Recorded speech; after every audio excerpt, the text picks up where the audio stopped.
Okay is मालिक, so good morning, hopefully everybody is doing good. पहला lecture थोड़ा सा एप्रप्टली मेरा एंड हुआ था।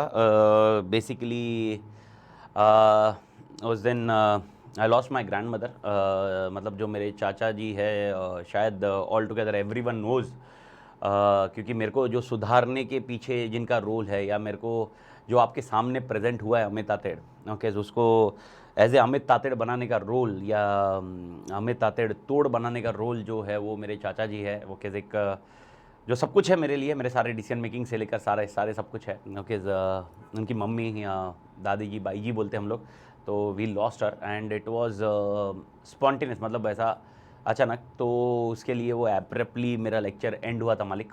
तो 2 दिन उनके इसमें थे। बाकी main point was I need to control चाचा, I need to make him stable. सबसे बड़ा मेरा पॉइंट वहाँ पर था और सबसे बड़ा स्ट्रेस लेवल वहाँ पर था मालिक इसके लिए। तो वो एप्रप्टली एंड हुआ था मालिक इंट्रोडक्शन का लेक्चर। तो लेट्स स्टार्ट विथ इंट्रोडक्शन को अपन कंप्लीट करते हैं। ओके, आज इंट्रोडक्शन का स्ट्रक्चर थोड़ा सा कंप्लीट करते हैं। जो मेरा स्ट्रक्चर बचा हुआ है, जो मेरे को समझाना है स्टार्टिंग के लेक्चर में, उसके बाद थोड़ा सा बेस बनाने के लिए जो चाहिए मेरे को, वो अपन पहले खत्म करते हैं मालिक। And once that is completed then will start with the chapter. तो initially please understand the concept is very simple मालिक। What we have started was, मैंने बताया था एक चैप्टर है अपने लिए स्टैंडर्ड्स 4 चीज़ों के लिए है। One is standards on auditing, standards on review, standard on assurance, standard on related services. This is something which practising chartered accountant can give the services. इसके अलावा भी consulting services, tax services and other concept है मालिक, लेकिन हम लोग एक basic practising CA क्या क्या सर्विसेज दे सकता है जनरली, जिसके लिए उनको स्टैंडर्ड फॉलो करने पड़ेंगे, वो डिस्कस किए। इनके लिए मैंने बताया ये स्टैंडर्ड फॉलो करने के लिए उनको एंश्योर करना है कि स्टैंडर्ड जब फॉलो करे तो they also provide a quality services to ensure that the quality is given during auditing, review, assurance and related services. They need to comply with a standard on quality control. Standard on quality control, we have also communicated that standard on quality control is only SQC 1. अपने पास syllabus में, या syllabus में बोलिए या मालिक पूरे overall अपने जो एप्लीकेबिलिटी है वो SQC 1 ही है, उससे ज़्यादा है नहीं अपने लॉजिक में। तो standard on quality control, okay. लेकिन मैंने एक डिफरेंस बताया था, if remember, okay, engagement and standard on quality control, ये इनकी एप्लीकेबिलिटी अलग अलग है। Engagement is applicable to a particular criteria, engagement. Okay, standard on quality control is applicable to a firm. Once that point is over, तो अपने को कैसे ensure करना है कि स्टैंडर्ड क्वालिटी कंट्रोल फॉलो किया है कि नहीं। इसीलिए मैंने आपको बताया 2 तरह के रिव्यू होते हैं, one is peer review and one is quality review. दोनों के कॉन्सेप्ट में डिफरेंस मैंने उस दिन बता दिया था, नहीं याद आ रहा है तो don't worry, will once we start the chapter, initial chapters अपने वही रहेंगे, peer review and quality review वाले। ओके, तो वहां पर अपन काम करेंगे मालिक। Once that is done, okay, मेरे को ये बताइए, मैंने आपको ये भी बताया कि भाई पीयर रिव्यू और क्वालिटी रिव्यू में अगर कुछ प्लस माइनस दिखा, यानी भाई नेगेटिवली इंपैक्ट आया, तो वहां पर हम गिल्टी पाए जाएंगे। गिल्टी कौन से एक्ट में या किस पार्ट में पाए जाएंगे? तो चार्टर्ड अकाउंटेंट्स एक्ट जो है, जिसको हम कोड ऑफ एथिक्स बोलते हैं या प्रोफेशनल एथिक्स बोलते हैं, उसके अंदर we will be guilty as such, okay, because of non compliance and other things, whatever it may be. I am not discussing as such code of ethics, but one of the important chapter from our syllabus point of view, there are 2 schedules need to be taken care, schedule 1, schedule 2। First schedule, second schedule बोलते हैं हम लोग, first schedule, second schedule ऐसा बोला जाएगा। And first schedule में 4 part होंगे, second schedule में 3 पार्ट होंगे, और उसके अंदर क्लॉजेज होंगे। बहुत बड़ा डिस्कशन है, मतलब बहुत बड़ा, मतलब ऐसे सालों तक चलने वाला डिस्कशन नहीं है, but definitely, but very important from your examination point of view. And 100% minimum 14 marks question will be there, 14 to 15 marks question अपने सिलेबस में जाता है मालिक।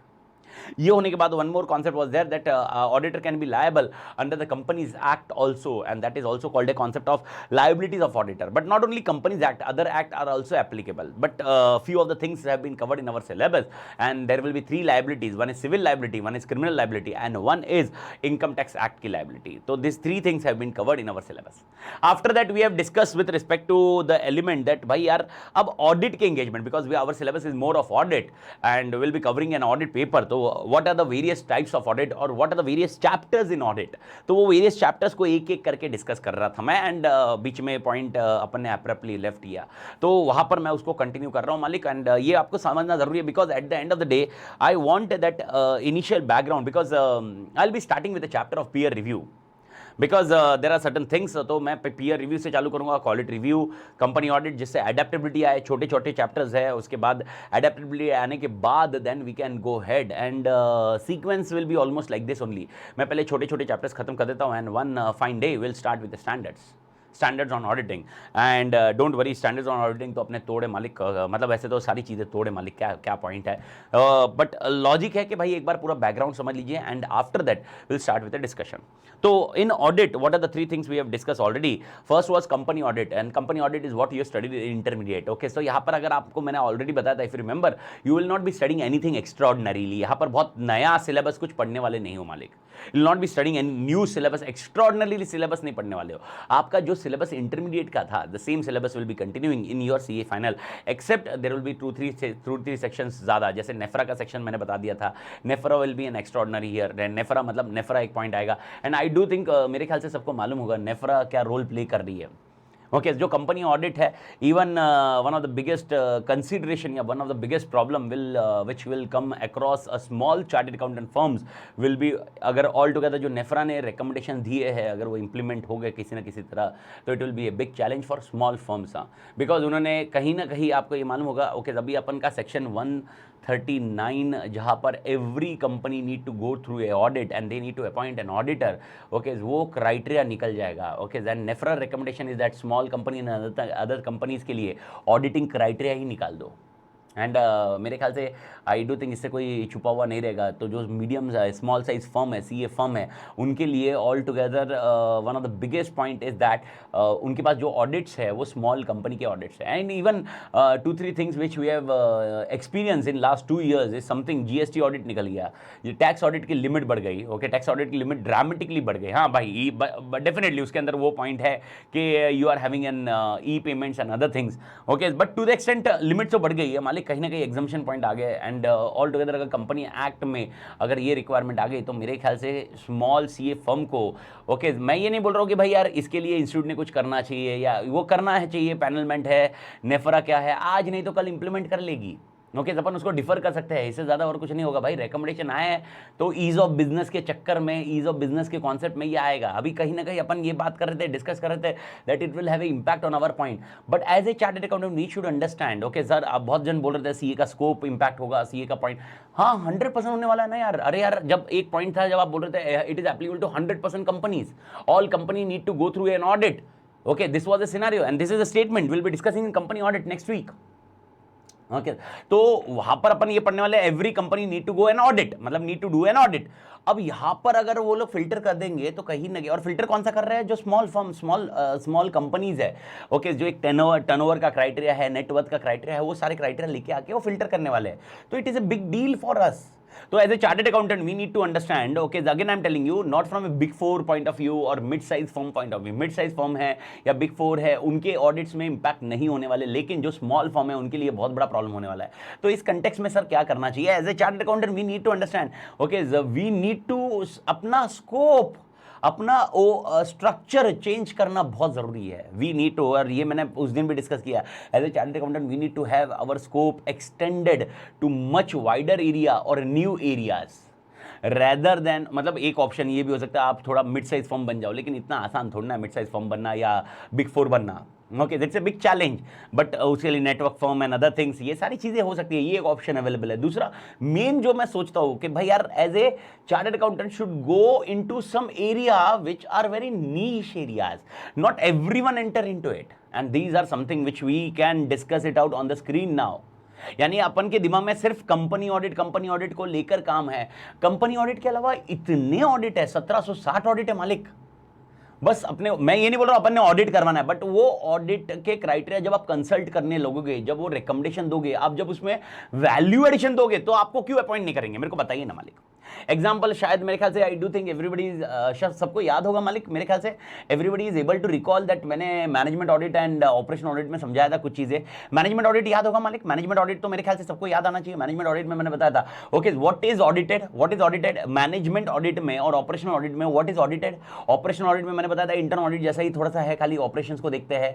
मैनेजमेंट ऑडिट में क्या देखा जाता है, फॉरेंसिक ऑडिट. यश बोल रहे हैं forensic audit, answer is yes. Forensic audit is one more area which is having an artificial intelligence role. But एक छोटा सा एग्जांपल मैं डिस्कस कर रहा हूं. मैनेजमेंट ऑडिट में क्वालिटी ऑफ डिसीजंस, मैनेजमेंट ने डिसीजन लिए हुए वो डिसीजंस कैसे है. मैनेजमेंट ऑडिट ऑफ पीपल, मतलब अगर आपको याद होगा मैनेजमेंट के डिसीजन कैसे है, ये अपन ने डिस्कस किया था. मैनेजमेंट ऑडिट में ओके हम लोग क्या कर रहे थे, management audit was audit of management and operational audit was audit for management. If you remember the statement, audit of management और ऑडिट फॉर मैनेजमेंट। याद आ रहा है कुछ? याद आ रहा है? डेफिनेटली गैप हो गया है, पर इधर तो कल की बातें याद नहीं आती sir. You are asking for 2 days back, it is a big deal for us. Oh man, yeah man, I know man, that's toad man. But to the extent if you able to recall, I discuss like this, audit of management and audit for management. तो audit of management, अब audit of management के लिए अगर आपको appoint किया गया है, okay then you are giving a value addition to my organisation. You operation audit के लिए अपॉइंट किए गए, you are giving a value addition to my organisation. Why I will not hire you, why I will not appoint you to do this audits again and again? This is something which you need to understand, Malik. Bharat Mata की जय, please do understand, make yourself giving an value addition, then only somebody will have. वो जब value addition दोगे तो आपका importance समझेगा। Okay अपन को ऐसा रोना नहीं है यार, कंपनी ऑडिट निकल गया है, कंपनी ऑडिट गया, कंपनी ऑडिट गया। ओके अपने क्वालिटी वैल्यू एडिशन दो ना यार, बहुत सारे एरियाज है। तो वो एरियाज कौन से है? मेरे ख्याल से अभी नेक्स्ट दो अटेम्प्ट के बाद या 3 अटेम्प्ट के बाद अप्रॉक्सीमेटली जब नेफर का रिकमेंडेशन ये कंप्लीटली इंप्लीमेंट हो जाएगा, आई do think okay things will be changed man. मतलब ये जो मैं पढ़ाऊंगा नेक्स्ट वीक कंपनी ऑडिट, उसमें बहुत सारे अमेंडमेंट रह जाएंगे। ओके कि भाई ये कंपनी को एप्लीकेबल नहीं है, तो उस टाइम पे as a auditor, as a chartered accountant, because if you remember मैंने भी आपको ये मैंने क्लियर किया था मालिक के chartered accountant is expert in 2 areas, one is accounting and one is auditing. Okay अब उस एरिया ऑडिटिंग एरिया का अगर कुछ काम छीना जा रहा है मतलब एग्जाम्पशन दिया जा रहा है एंड यू आर समथिंग, तो you are not, as we are professional man.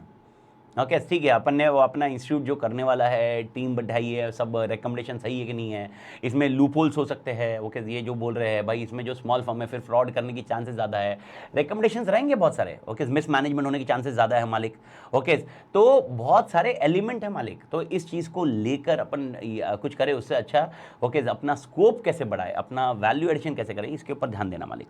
So nevertheless मैंने आपको उस दिन बताया था ऑडिट केस में अपन ने 3 स्क्रीन पे जो 3 चैप्टर्स है वो तो अपन ने कर लिए। 3 पहला मैंने कर लिया, मतलब मैंने आपको ओवरव्यू समझा दिया। एक है company audit, second is internal audit, third is management and operational audit. Okay third management and operational audit के ऊपर मैं कुछ डिस्कशन करता, मेरे को एक्जैक्टली मेरे को भी याद नहीं है क्या डिस्कशन था, बट मैंने आपको ब्रीफ में मैंने दोनों कॉन्सेप्ट समझा दिए। Management audit is audit of management and operational audit is audit for management. और operational audit and internal audit के डिफरेंस मैंने आपको क्लियर किए। इंटरनल ऑडिट वाज मोर बहुत स्कोप स्पेसिफिक ऐसा नहीं है, इंटरनल ऑडिट का स्कोप बहुत बड़ा है, ऑपरेशनल ऑडिट का scope is very minimum, it is related to only operation policies and procedure, that was a concept of scope. तो मेरे ख्याल से मालिक इधर तक क्लियर है, सबके लिए चीज़ें क्लियर होनी चाहिए इधर तक। एंड आफ्टर दैट ओके एक कॉन्सेप्ट मैं और एक चीज समझा रहा हूँ। Okay please understand this example. Okay, now this let take an example of this mic system. Okay, please do understand this point. ये mic system है, ये mic system कौन सा है? ये Kodak का है। Kodak is something, this mic is approximately of 20,000 odd मालिक। ये 20,000 odd concept है mic का, 20,000 valuation है इसके, 20,000 point है। अब इमेजिन करो कंपनी ऑडिट में आप क्या चेक करते हो? कंपनी ऑडिट में ओके आप कहीं ना कहीं फाइनेंशियल स्टेटमेंट चेक करते हो। ओके एक पेपर रहेगा मेरे पास, हाँ। ओके कंपनी ऑडिट में आप क्या करोगे? फाइनेंशियल स्टेटमेंट मतलब पीएनएल हो गया, बैलेंस शीट हो गया, कैश फ्लो हो गया, नोट्स टू अकाउंट्स हो गए, ये चेक करोगे। ओके फाइनेंशियल स्टेटमेंट में आप क्या देखोगे मालिक? प्लीज अंडरस्टैंड, एक छोटा सा एग्जांपल समझिए अच्छे से। ओके फाइनेंशियल स्टेटमेंट में आप क्या देखोगे? ओके अमित तातेड़ ने क्या दिया? अमित तातेड़ के फाइनेंशियल स्टेटमेंट में लिखा होगा टू माइक मतलब टू एक्सपेंडिचर है, लेकिन मैं आपको एग्जांपल समझाने के लिए बता रहा हूं। To mic 20,000। आप एज ए ऑडिटर आप मुझसे क्या पूछोगे? अमित तातेड़ ये 20,000 का जो खर्चा हुआ है, 20,000 ये लिखा है, उसका एविडेंस मुझे बताइए। You give me the evidence because this is how the audit is done. मेरे को बताइए ऑडिट में करना क्या है हमें? ओके दैट्स सच, ऑडिट में क्या करना है? फाइनेंशियल स्टेटमेंट में जो चीज़ें लिखी हुई है एग्जैक्टली ओके वो वैसे के वैसे है, हुई है या नहीं हुई है। In short verification and vouching जैसा। We are here to vouch. हाँ मैं अभी बहुत डिटेल्ड में नहीं जा रहा हूँ right now, because this is not right now I am not going in standard और something like that. I want to understand structure, तो I am just basically giving a simple criteria, simple example as you will be doing a vouching मालिक। Now in vouching what you will exactly do? You will ask me Amit Tatir give me a detail of 20,000. So what I will give you? Okay मैं 20,000 के लिए क्या क्या दूंगा? मैं एक invoice दूंगा, ये कोडैक कंपनी के से जो मुझे इनवॉइस मिला होगा वो इनवॉइस मैं आपको दे दूंगा। ओके ये इनवॉइस है सर 20,000 का। उसके बाद आप बोलोगे अमित तातिर 20,000 का पेमेंट किससे किया?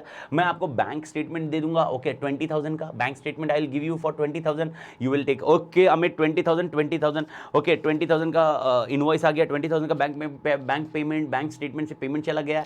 ओके ओके एंड वो माइक मेरे को दिखा दो एक बार किधर है, तो मैं आपको ये भी दिखा दूंगा, this is a mic sir, देख लीजिए। Okay, you will be checking mic, okay done done done. Okay, मेरे ख्याल से आई डू थिंक, हाँ जीएसटी चेकिंग भी कर सकते हो आप। Okay yes perfect Pranav, GST checking करोगे, मेरे को बताओ जीएसटी क्लेम किया है, जीएसटी इसके ऊपर क्या है, कितना पे किया है, ठीक है। मतलब what exactly I want to say is what this is what you will be doing in company audit. Company audit मतलब financial statement audit. When I say company audit तो हमेशा मेरा होता है फाइनेंशियल स्टेटमेंट का ऑडिट करना, financial statement का audit करना, फाइनेंशियल स्टेटमेंट के ऑडिट में अपन ये करेंगे मालिक। ओके अब सिंपल सा क्वेश्चन है, give me in correct answer and I am expecting from everyone जो इन्वॉल्व है यहाँ पर। ओके सबसे आंसर एक्सपेक्ट कर रहा हूँ मालिक।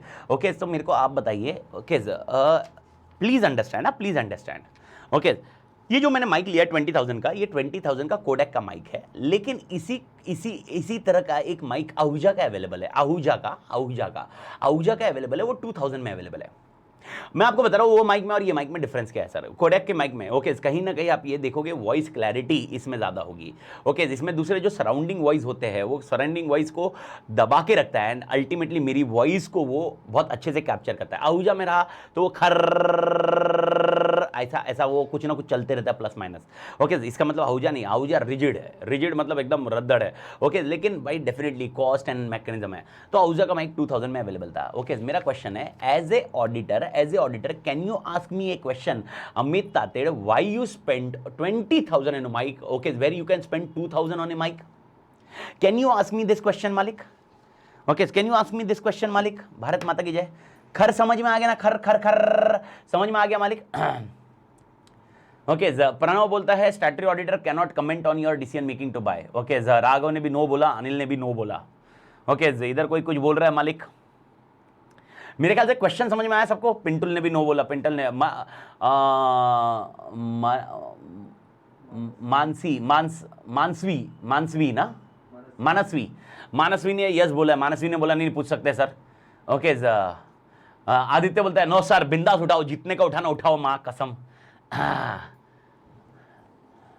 इधर सुमंता बोल रहा है यस। ओके यश बोलता है no we can't only in PSU audit. Yes that's what we need to understand. Okay ये Revathi also gave the correct answer, no that is a propriety audit. Okay yeah perfect. Okay please understand this is your fourth element of audit, fourth part of the audit and that is done only in, okay only in okay Rakesh बोलता है sir पूछ लो क्या जाता है पूछ लो, answer हाँ या ना बोलेगा माँ कसम। राकेश क्या साहब भाई, हाँ भाई लाइव ही है, लेकिन कुछ क्वेश्चन पूछोगे तो आंसर दूंगा ना, ऐसे लाइव तुम खाली क्वेश्चन पूछोगे, मतलब मेरे को तो समझ में नहीं आता, कोई पूछते रहता लाइव है लाइव, अरे लाइव कुछ क्वेश्चन लाइव है इसके आंसर देते देते मानो पूरा लाइव एंड हो जाएगा। तो मेरे ख्याल से अभी आपको एक एलिमेंट समझ में आ गया मालिक कि what I exactly I want to ask is that can you challenge my decision? Can you challenge my decision? Answer is no. And there come your only in financial audit this cannot be done, Malik. In financial audit this is not possible, this is possible only in case of propriety audit. कौन सी audit? Propriety audit. Propriety audit is a audit which is not done at everywhere's end. हर जगह propriety audit नहीं किया जाता है, तो sir कहां पर किया जाता है? Propriety audit is done only in the case of PSU, public sector undertaking, and this is something which is your next portion and that is called audit of PSU. इसके अंदर हम लोग क्या पढ़ेंगे? फाइनेंशियल ऑडिट जो company audit में पढ़ ली है तो मालिक ऑल टुगेदर आपका काम खत्म हो चुका है। कंपनी ऑडिट के फाइनेंशियल ऑडिट तो already we are covering here, but other than that okay propriety audit will be there, comprehensive audit will be there, performance audit will be there. Central government, state government, they spend so much of expenditure and whose money it is a tax payers money. Okay और tax payers money को वो लोग खर्च करते हैं। Okay यहां पर सबसे इंपॉर्टेंट एलिमेंट क्या देखा जाएगा? ओके आपने जो पैसा खर्च किया है, गवर्नमेंट आपने जो पैसा खर्च किया है, okay whether that amount you expenditure you have done expenditure would you do with your money at the same scenario. यानी अगर वो पैसा मेरा होता क्या मैं वैसे ही एक्सपेंडिचर करता? भारत माता की जय। अगर आंसर यस है तो कोई दिक्कत नहीं है, लेकिन नो रहता तो वहां पर वो क्वेश्चन करते थे मालिक। And this is something is very important from government point of view. तो यहां पर आपके लिए कॉन्सेप्चुअली ये आपको समझना जरूरी है कि when we are discussing on audit of PSU ये अपने को एक तोड़ चैप्टर है जहां पर कॉन्सेप्चुअली चीजें क्लियर होनी चाहिए मालिक। भारत माता की जय। एवरीबॉडी क्लियर मालिक? Sumanta, yes, CA final audit और सीएमए फाइनल ऑडिट में है, काफ़ी चेंज है, देखेंगे, डिस्कस करेंगे, अगर बाद में है एक डिस्कस करूंगा मालिक, बट सिमिलर पॉइंट है। तो ये मेरे ख्याल से पीएससी ऑडिट का क्लियर हो गया मालिक।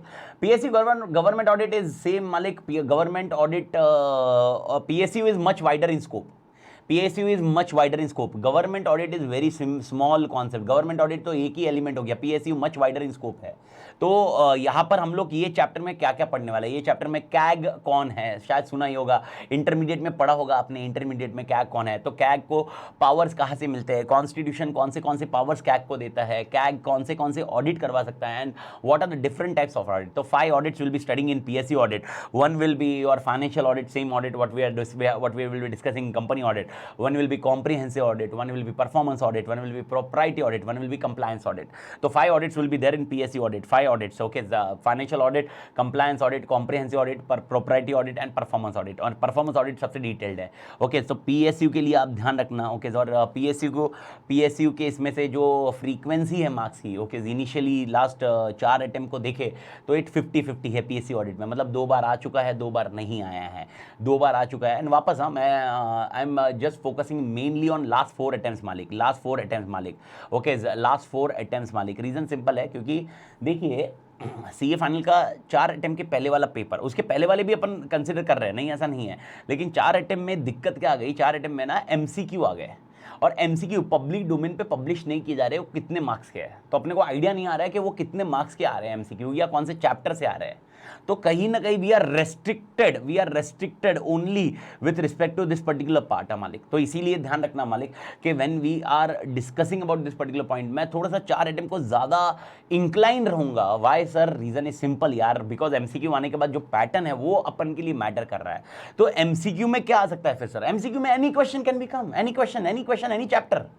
तो वहाँ के हिसाब से, ओके, उसके हिसाब से ये कैसे कॉन्सेप्ट है मालिक, कैसे क्या पॉइंट है, ओके, तब अपने को मालूम पड़ जाएगा क्या चीज़ होने वाली है मालिक। तो भारत माता की जय। मेरे ख्याल से मालिक PSU को ऑडिट का लॉजिक 5 ऑडिट्स अपन के लिए क्लियर हो गए, PSU का काम खत्म हो गया। तो PSU के बाद, ओके, ये होने के बाद 5वां और 6ठा, ओके, ये पंचायती चैप्टर है, and one is bank audit and one is insurance audit. ये तो मां कसम, ये नेक्स्ट लेवल अपने सिलेबस में। Bank audit and insurance audit, ये सबसे तोड़ चैप्टर्स है, bank audit and insurance audit. लेकिन मैं आपको बता दूं, बैंक ऑडिट लो, ओके, और इंश्योरेंस ऑडिट लो। इंश्योरेंस ऑडिट अगर मैं लास्ट 4 अटेम्प्ट देखूं तो एक भी क्वेश्चन नहीं मिला, लेकिन बैंक ऑडिट ऑल अटेम्प्ट्स एक क्वेश्चन मिनिमम है। यानी from examination point of view इन दोनों चैप्टर में से तोड़ इंपॉर्टेंट कौन सा है? पिछले 4 अटेम्प्ट का कोई भी पेपर निकाल लीजिए, आपको बैंक ऑडिट पे, वापस मैं बोल रहा हूं MCQ का मैं डिस्कस ही नहीं कर रहा हूं, क्योंकि MCQ अपने को मालूम ही नहीं है। MCQ तो एक स्टूडेंट ने कुछ क्वेश्चन पूछा, एक स्टूडेंट ने कुछ क्वेश्चन पूछा, उसमें से मेरे को समझ में आ रहा होगा, लेकिन वो पब्लिक डोमेन पे नहीं है, तब तक उसको पब्लिश करना मेरे लिए चैलेंजिंग है। हम लोग जनरली बात कर सकते हैं उसके लिए, लेकिन ओके, ये याद रखना भाई, ये चैप्टर तुमको तो कंफर्म आ ही रहा है एंड रहने ही वाला है यार। आपको भी मालूम है बैंक में क्या रोज के रोज रेगुलेशन चेंज हो रहे हैं यार। बैंक ऑडिट में रोज के रोज RBI कुछ नया नॉर्म्स लेके आ रही है, okay, and make it sure आपके लिए जो अमेंडमेंट एप्लीकेबल है वो अपन को RTP को रेस्ट्रिक्ट करके करना है, उससे ज्यादा हेडेक नहीं करना है। पर बैंक ऑडिट सबसे इंपॉर्टेंट चैप्टर रहेगा और अपने सीक्वेंस में भी यही रहने वाला है, and I will discuss it you sequence later on, but to the extent ये कॉन्सेप्ट आपको समझ में आ गया है। तो यहां पर अपना बैंक हो गया, इंश्योरेंस हो गया। सर बैंक ऑडिट में क्या पढ़ना है? बैंक ऑडिट में तो फाइनेंशियल स्टेटमेंट जैसे कंपनी, बिकॉज बैंक ऑडिट को भी तो कंपनी ऑडिटर ही एप्लीकेबल होगा। हाँ मालिक, ओके, डेफिनेटली, लेकिन बैंक की ब्रांचेस होती है, बैंक के डिपार्टमेंट्स होते हैं, उनके भी अलग अलग ऑडिट किए जाते हैं। बैंक के ऑपरेशंस के ऑडिट अलग अलग होते हैं, क्रेडिट कार्ड के ऑपरेशंस अलग होते हैं, ओके, उनके ब्रांच के क्राइटेरिया अलग होते हैं, बहुत सारा है। बैंक ऑडिट में ना पंचायती बहुत सारी है। मतलब मैं आपको ये बता दूं, ओके, पूरा पढ़ने के बाद भी ऐसे कहीं ना कहीं थोड़ा सा ना फेकोलॉजी लगता है। फेकोलॉजी मतलब समझ में आ रहा होगा सबको मैं क्या बड़बड़ कर रहा हूं। मतलब कहीं ना कहीं कितना भी रहा ना तो पूरा एज इट इज याद रखना बहुत चैलेंज होगा। तो हमेशा मैं बैंक ऑडिट में क्या करता हूं मालिक, कीवर्ड याद रखने बोलता हूं बैंक ऑडिट में। रीजन सिंपल है, बैंक ऑडिट पूरा एज इट इज याद रखना या दिमाग में छापना इज चैलेंज मालिक। ओके तो उसमें कीवर्ड्स याद रखो, उसके एनपीए नॉर्म्स को याद रखो, कॉन्करेंट ऑडिट ओके वो याद रखो, और उसमें ऑडिटर अपॉइंट कैसे किए जाएंगे वो अच्छे से याद रखना है। How auditor will be appointed in bank audit and that is mainly taken care in bank audit. Insurance audit भी है okay, but at the same time okay if you remember what I discuss in first lecture, मालिक भूलना नहीं okay, at the same time you need to understand all audits are important. अगर भाई मैं बोल रहा हूं मालिक कि भाई यार ये आया नहीं है, इसका मतलब ये कल नहीं आएगा ऐसा नहीं है, इसका मतलब इंश्योरेंस छोड़ के जाना है ऐसा नहीं है मालिक ओके। इंश्योरेंस एक बार भी नहीं आया है, इंश्योरेंस एक बार भी नहीं आया मतलब ऐसा नहीं है कि एक बार, मतलब एक बार क्वेश्चन आया इंश्योरेंस के ऊपर, मतलब मेरे ख्याल से Jan 21 के पेपर में इंश्योरेंस के ऊपर क्वेश्चन था मालिक ओके। तो एक बार या तो ये रिसेंट में या किसमें तो एक बार क्वेश्चन था इंश्योरेंस के ऊपर, तो इसका मतलब ये नहीं कि इंश्योरेंस आएगा ही नहीं मालिक, इंश्योरेंस आने की संभावना लेस है, तो इसका मतलब पढ़ना नहीं है ऐसा नहीं है, एक बार पढ़ के निकाल देना मालिक। तो ये हो गए अपने लिए ऑल टुगेदर। तो आपका company audit, internal audit, management audit और पीएससी ऑडिट, उसके बाद आता है बैंक एंड ओके ये ऑडिट। उसके अलावा और एक, ये अभी अपन कंटिन्यूएशन में ऑडिट के बारे में पढ़ रहे हैं मालिक। उसके अलावा और एक अगर आप देखोगे तो और एक आता है सीएफएस। सीएफएस का फुल फॉर्म क्या होता है? Consolidated financial statement.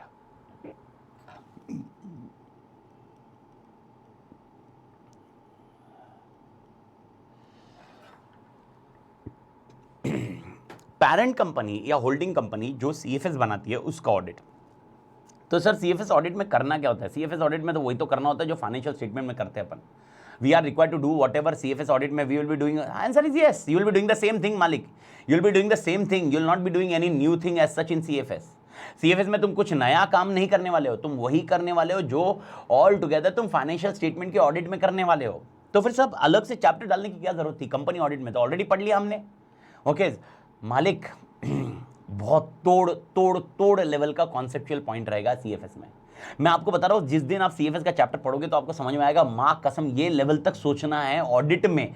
देखो एक तो तुम्हारा जो बैंड बजा रहा है सीएफएस में वो है तुम्हारा अकाउंटिंग स्टैंडर्ड ओके, जो इंडेस वो 1110 है, 111 है ओके, इंडेस 27 वाले कुछ है, 27 कुछ तो है वो इंडेस के पॉइंट नंबर्स है ओके। वो सारे इंडेस यानी जॉइंट वेंचर के है, एसोसिएट के है ओके, मर्ज करने वाले इंडेस है, ये सारे इंडेस अपनी बैंड बजा ही रहे हैं अकाउंट्स में ओके। वो कम सर, क्या वो कम था सर जो इसमें भी आ गया मालिक? डेफिनेटली, लेकिन कहीं ना कहीं इसमें भी वापस वही कॉन्सेप्ट सोचोगे तो बहुत अच्छे से समझ में आएगा सर यहां पर मेनली क्या करना है सीएफएस के ऑडिट में ओके। सीएफएस के ऑडिट में सर हमने तो कर लिया ना काम, क्या ज्यादा दिमाग फोड़ी करनी है हमें ओके। तो मैं एक छोटा सा एग्जांपल बता देता हूं सीएफएस के ऑडिट में, सबका ध्यान स्क्रीन पे है। लेट टेक एन एग्जांपल, ये एच लिमिटेड है, एच लिमिटेड मतलब होल्डिंग कंपनी ओके, और ये एस लिमिटेड है यानी कौन है? Subsidiary company okay. मैं एकदम सिंपल एग्जांपल में बता रहा हूं ताकि मैं जस्ट आइडिया दे दूं सीएफएस चैप्टर में क्या रहेगा, हमें क्या पढ़ना है। यहां पर हम लोग को अकाउंटिंग स्टैंडर्ड नहीं पढ़ने, वापस बोल रहा हूं बस। हाँ अकाउंटिंग स्टैंडर्ड का कंप्लायंस एंड अदर थिंग्स है, ठीक है वो देखेंगे ओके। अब एक छोटा सा क्वेश्चन है मेरा, छोटा सा क्वेश्चन है, मेरे को बताओ क्या H limited stand alone financial statement भी बनाएगा? स्टैंड अलोन फाइनेंशियल स्टेटमेंट बनाएगा। और एस लिमिटेड भी stand alone financial, S limited का तो फाइनेंशियल स्टेटमेंट रहेगा ही कुछ, तो एस लिमिटेड का फाइनेंशियल स्टेटमेंट रहेगा। क्या H limited stand alone financial statement बनाएगा मालिक? Answer is yes, stand alone financial statement बनने वाले मालिक ओके। सब लोग एग्री करेंगे मेरे ख्याल से, एवरीबॉडी विल एग्री ओके। अब मेरे को बताओ क्या एच लिमिटेड सीएफएस भी बनाएगा? कंपलसरी है? आंसर इज यस, कंपलसरी है ओके। कुछ एक्सेप्शन है, अपन इस चैप्टर में भी देखेंगे ओके। 3 कंडीशन कंप्लाई की तो एक्सेप्शन है, कंपनी एक्ट में दिया हुआ है, अगर ये 3 कंडीशन आप कंप्लाई करते हो तो एक्सेप्शन है, आप सीएफएस बनाने की जरूरत नहीं है। लेकिन अल्टीमेट होल्डिंग के लिए एक्सेप्शन नहीं है, वो इंटरमीडिएरी होल्डिंग के लिए एक्सेप्शन है। इंटरमीडिएट जो होल्डिंग होती है ना, इंटरमीडिएट मतलब है होल्डिंग की और एक सब्सिडरी है और वो सब्सिडरी किसी और की होल्डिंग है, तो जो इंटरमीडिएट है ना उसके लिए एक्सेप्शन की संभावना है okay. There is an possibility of exception but that will be check in chapter of CFS. Now my question is to everyone, मेरे को बताओ क्या इसका जो मैं येलो कलर कर रहा हूं स्क्रीन पे ओके, मेरे को बताइए क्या इन दोनों का ऑडिट हुआ रहेगा? दोनों का ऑडिट हुआ रहेगा? देखो पॉसिबिलिटीज है ये, हाँ भी ना भी, पर अपन पॉजिटिवली पॉसिबिलिटी बात करते हैं ओके। कहीं ना कहीं दोनों का ऑडिट हुए रहेंगे, answer is yes, both audit हुए रहेंगे। अब मैं क्या बोल रहा हूं ओके, मेरे को सीएफएस का ऑडिट करना है। अब सीएफएस का ऑडिट करना है तो इसके अंदर जो पीएनएल बनेगा ओके, आप थोड़ा समझो ना, कंबाइन बनेगा, ये दोनों में से जो आने वाला डेटा वही दोनों डेटा आने वाला है, जो ऑलरेडी ऑडिटेड है वही डेटा तो यहां पर आने वाला है मालिक, वही डेटा तो यहां पर आने वाला है जो ऑडिटेड ऑलरेडी हो चुका होगा, जो ऑडिटेड ऑलरेडी हो चुका, that similar data will be integrated for CFS.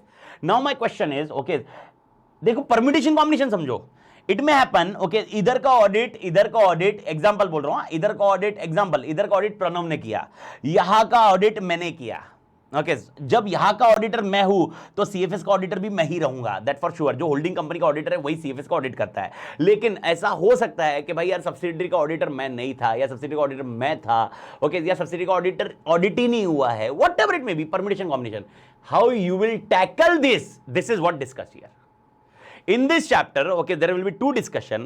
First discussion is जब आपने ये CFS बनाया है, आपने मतलब okay, जो ये H लिमिटेड का ऑडिटर है जो स्टैंड अलोन का ऑडिट करता है, okay, उस टाइम पे तो वो वाउचिंग करेगा।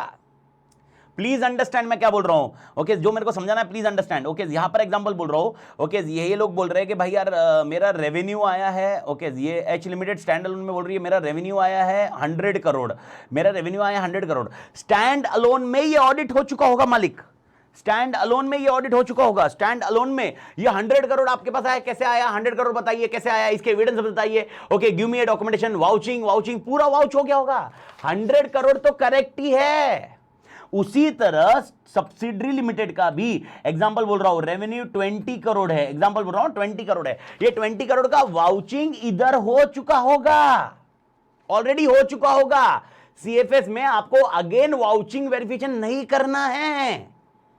तो in this chapter you will not be studying again vouching and verification. तो sir what we will be studying here, okay most important is ये ऑलरेडी वाउच वेरीफाई होके ये जो फिगर्स कंबाइन बनने वाले हैं, कंबाइन बनते वक्त ओके इंट्रा एडजस्टमेंट, मालूम है ना intra adjustment, intra adjustment you are already aware, मेरे ख्याल से मालूम होगा, intra debtors, intra creditors, intra asset आपस में ही सेल परचेस किया होगा, वो इंट्रा एडजस्टमेंट एलिमिनेट हुए हैं कि नहीं हुए हैं वो आपको चेक करना होगा। इसमें ऑडिट में we don't audit financial statement because the financial statement are already audited, financial statement are already audited मालिक, भारत माता की जय, did you got the concept. तो सीएफएस में financial statement are already audited, okay so here will not be doing the audit again. तो CFS में वापस audit नहीं करते हम लोग, please do understand, we don't do audit again in CFS. तो सर हम लोग क्या करते हैं, इंट्रा एडजस्टमेंट चेक करते हैं। ओके तो यहां पर अपने सिलेबस में दो मेन काम रहेंगे, एक तो इंट्रा एडजस्टमेंट चेक किया कि नहीं, और दूसरा ओके ये जो ऑडिट हुआ है सब्सिडरी का इसके फ्रेमवर्क के ऊपर डिस्कशन होगा, इसके फ्रेमवर्क के ऊपर डिस्कशन होगा, और ये फ्रेमवर्क के ऊपर डिस्कशन मल्टीपल होंगे, वो जो हम लोग जाएंगे। एग्जांपल ऐसा भी हो सकता है हम लोग इंडेक्स में बना रहे हैं, वो अकाउंटिंग स्टैंडर्ड पे फाइनेंशियल स्टेटमेंट बना रहे हैं, तो हम लोग मर्ज करने के लिए दिक्कत आएगी। ओके हो सकता है मैं इंडिया ऑडिटर हूं जो मेरे ऑडिटिंग फ्रेमवर्क अलग है, उधर का जो ऑडिटर है वो ऑडिटिंग फ्रेमवर्क अलग है। ओके इनके क्या होगा, इन क्राइटेरिया में क्या करना होगा, इसके ऊपर आपकी चर्चा होगी चैप्टर ये में। अगेन एक लेक्चर का चैप्टर है नॉट मेजर, ये जो मैं बता रहा हूं ना इसमें से सिर्फ और सिर्फ मतलब अगर अभी तक मैं देखा जाऊं तो कंपनी ऑडिट आपको समझ में आएगा। कंपनी ऑडिट अपने को 3 लेक्चर लेगा, 3 ऑड लेक्चर्स लेगा company audit, because company audit में कंटेंट ज्यादा है। कंपनी ऑडिट के अलावा बैंक और इंश्योरेंस के लिए एक लेक्चर एक्स्ट्रा रहेंगे, एक लेक्चर मतलब बिकॉज बैंक ऐसा नहीं है कि वो एक दिन में खत्म होगा, बैंक अपने लिए 2 लेक्चर लेगा, बैंक और इंश्योरेंस एक आध घंटा आगे पीछे इस तरह से। बाकी ऑलमोस्ट सारे लेक्चर एक लेक्चर्स के हैं, मतलब एक लेक्चर ओके चैप्टर खत्म, एक लेक्चर चैप्टर खत्म, but definitely okay these are worth chapters because you can spend a time and they may be an very तोड़ इंपॉर्टेंट। ओके अब ऑडिट ऑफ सीएफएस की मैं एक छोटी सी कहानी बता दूं इंपॉर्टेंट, अगर आप देखोगे तो ये आप लास्ट वापस ओके अगर मैं लास्ट 4 अटेम्प्ट का देखता हूं उसमें से 3 बार सीएफएस का क्वेश्चन आया हुआ है। लास्ट 4 अटेम्प्ट की बात करूं तो 3 बार सीएफएस के ऊपर क्वेश्चन है मालिक, तो आप इमेजिन कर लो ओके सीएफएस को भी आप तोड़ इंपॉर्टेंट। सर इसका मतलब आपने ऊपर कुछ मार्किंग नहीं की है तो इसका मतलब कुछ इंपॉर्टेंट नहीं है क्या? देखो वो मैं पूरा मार्किंग स्कीम में बाद में बता दूंगा कि इसमें से आपको किस तरह से एक्सपेक्टेड है, लेकिन मैं आपको यहाँ पर बता रहा हूँ 2 उसके ऊपर वाले इसमें ना परमिटेशन कॉम्बिनेशन है, आ भी सकता है नहीं भी आ सकता है, आया भी है, सीक्वेंस नहीं है। लेकिन यहाँ पर मैंने आपको 2 बैंक बताया है जिसमें कंसिस्टेंसी रही है, सीएफएस बता रहा हूँ कंसिस्टेंसी रही है मालिक, कंसिस्टेंसी रही है। मेरे ख्याल से इधर तक क्लियर है मालिक, क्लियर है। इसके अलावा 8वां और 9वां चैप्टर एक एरिया जी किसी ने बात की थी okay and that was forensic audit.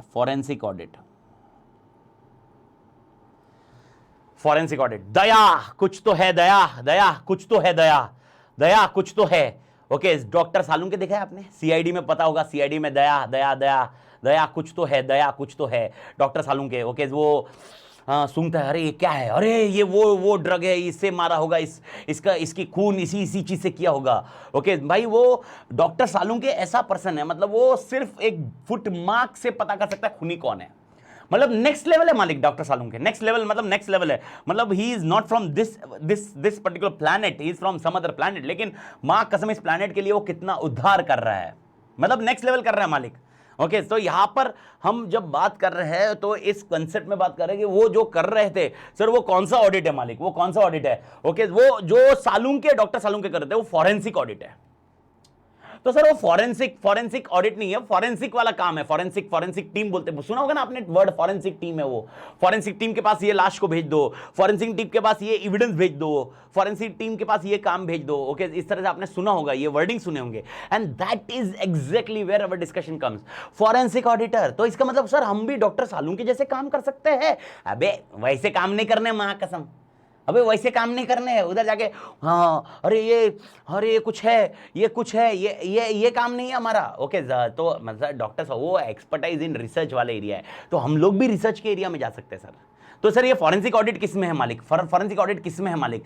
Okay forensic audit का एरिया किस में है मालिक? फॉरेंसिक ऑडिट का एरिया जो है यहाँ पर मेनली टेक्नोलॉजी रिलेटेड है, लीगल रेगुलेशंस रिलेटेड है। ओके आपको कुछ और सर्च करना है, ओके वो फॉरेंसिक ऑडिट के क्राइटेरिया एप्लीकेबल है आज के डेट में। Even once you become a chartered accountant, once you can become a chartered accountant, okay you can get a forensic audit certification. Okay but sir how a auditor can do forensic audit? मालिक forensic audit does not mean that forensic team, forensic audit का खाली आप यही मैं बोल रहा हूँ, forensic audit का मतलब ये मत समझिए खाली जो डॉक्टर सालुंके करता है वो।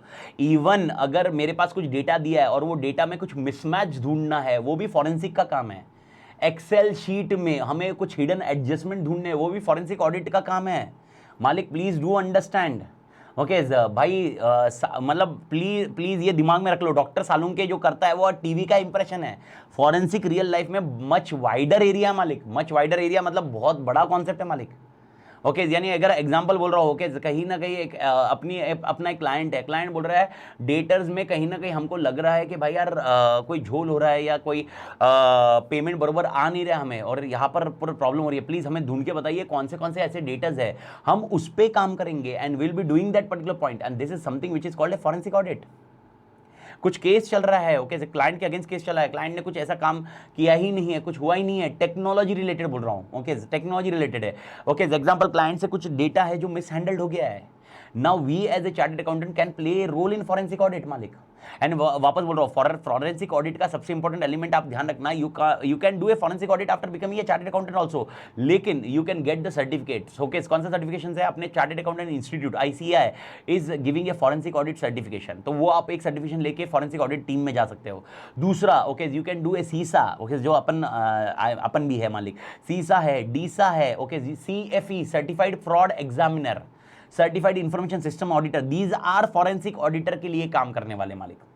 तो फॉरेंसिक ऑडिटर का कॉन्सेप्ट अपने को अप्लाई करना है मालिक। प्रणव का क्वेश्चन है, this is done after a fraud is seen. Pranav I may say this point is partly true and partly false.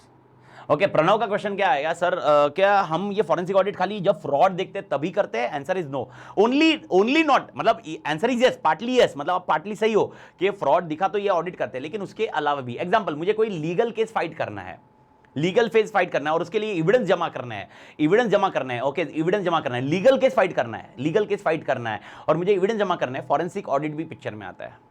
मैं वो बोल रहा हूं ना, forensic audit does not restrict again to the Excel sheet, forensic audit may go with, इसलिए तो मैंने क्या बोला, यू मे बी ए सीसा, you may be A Deesa, you may be A other certifications आते हैं, यानी चार्टर्ड बनने के बाद, यही तो मैं आपको समझा रहा था आज भी और उस दिन भी। ओके चार्टर्ड अकाउंटेंट बनने के बाद रुकना मत, नहीं तो भाई ओके 20 साल के बाद तुमको समझेगा नहीं अपने को करना क्या है। मैं आपको वापस बोल रहा हूं, and this is I made you clear that day also मालिक, and these are the areas यार, these are never ending areas. बहुत बार ये मेरे को एक स्टूडेंट पूछते कैसे पूछते मान मैं फोन पे कि सर मैं ये एरिया में ज्वाइन कर रहा हूँ, सर ये एरिया सही है क्या? क्योंकि IT रिलेटेड रहा तो उनको अमित तातड़ याद ही आता है, सिस्टम रिलेटेड रहा तो याद ही आता है, ऑडिट रिलेटेड रहा तो याद ही आता है, क्योंकि वो एरियाज कोर एरियाज उसने देखे हुए हैं। तो और कैसा होता है यार, टैक्स में घुसना है तो वो मुझसे नहीं पूछेंगे, जिंदगी में नहीं पूछेंगे। ओके सर टैक्स में घुसना है सर, जाओ क्या? मुझसे जिंदगी में कोई पूछने नहीं आएगा टैक्स में, फाइनेंस में, बिकॉज ये दोनों एरिया मेरे नहीं है भाई, ये दोनों एरिया में मैं दूर दूर तक हूं, मतलब नफरत नहीं बोल सकता अभी, नफरत नहीं, बात दूर हूं भाई, मेरे को कोई लेना देना नहीं है दो एरिया से। तो ये मेरे लिए पूछेंगे नहीं, लेकिन हाँ भाई इसके लिए आता है तो वो पूछते हैं सर ये एरिया में जाओ। मैं आपको बता रहा हूँ कि भाई यार ये एरियाज है जो 10 साल के बाद यही हो। मेरे को बताओ वर्क फ्रॉम होम में डोंट यू थिंक सबसे ज्यादा फॉरेंसिक ऑडिट अभी काम में आएगा after 2 years down the line? अगर ये वर्क फ्रॉम होम 2 साल जो ऑलरेडी हो चुके हैं, आफ्टर 2 ईयर्स मतलब 5 ईयर्स 6 ईयर्स हो गए, आपको नहीं लगता data theft, okay data theft के साथ में ओके डेटा कंसील में बहुत सारे एलिमेंट है टेक्नोलॉजी रिलेटेड, कितना बड़ा काम ओके ये एरिया में आएगा फॉरेंसिक ऑडिट। ऋग्वेद पूछ रहा हूं, नहीं सर मैं पूछ लूंगा टैक्स का। ओके ओ ऋग्वेद, हाँ हाँ च्यूताई, टैक्स का पूछेगा तो तू बर्बाद हो जाएगा भाई मुझसे, याद रखना मुझसे टैक्स की जानकारी, मतलब टैक्स केस में घुसना भी मत, टैक्स केस में अपन बहुत दूर दूर तक नहीं है भाई, दूर दूर तक लग जाएगी मेरी, तो टैक्स के कॉन्सेप्ट में। बट नेवरदलेस मेरे ख्याल से मैं आपको बता रहा हूं वन ऑफ द तोड़ important area is forensic audit. Okay तो फॉरेंसिक ऑडिट के कंटेक्स्ट में अपन को एक और एक देखना है। ओके तो फॉरेंसिक ऑडिट के इसमें अपन बात करेंगे, और एक दूसरा ऑडिट है वो है automated environment audit. Automated environment audit, automated environment audit, automated environment audit.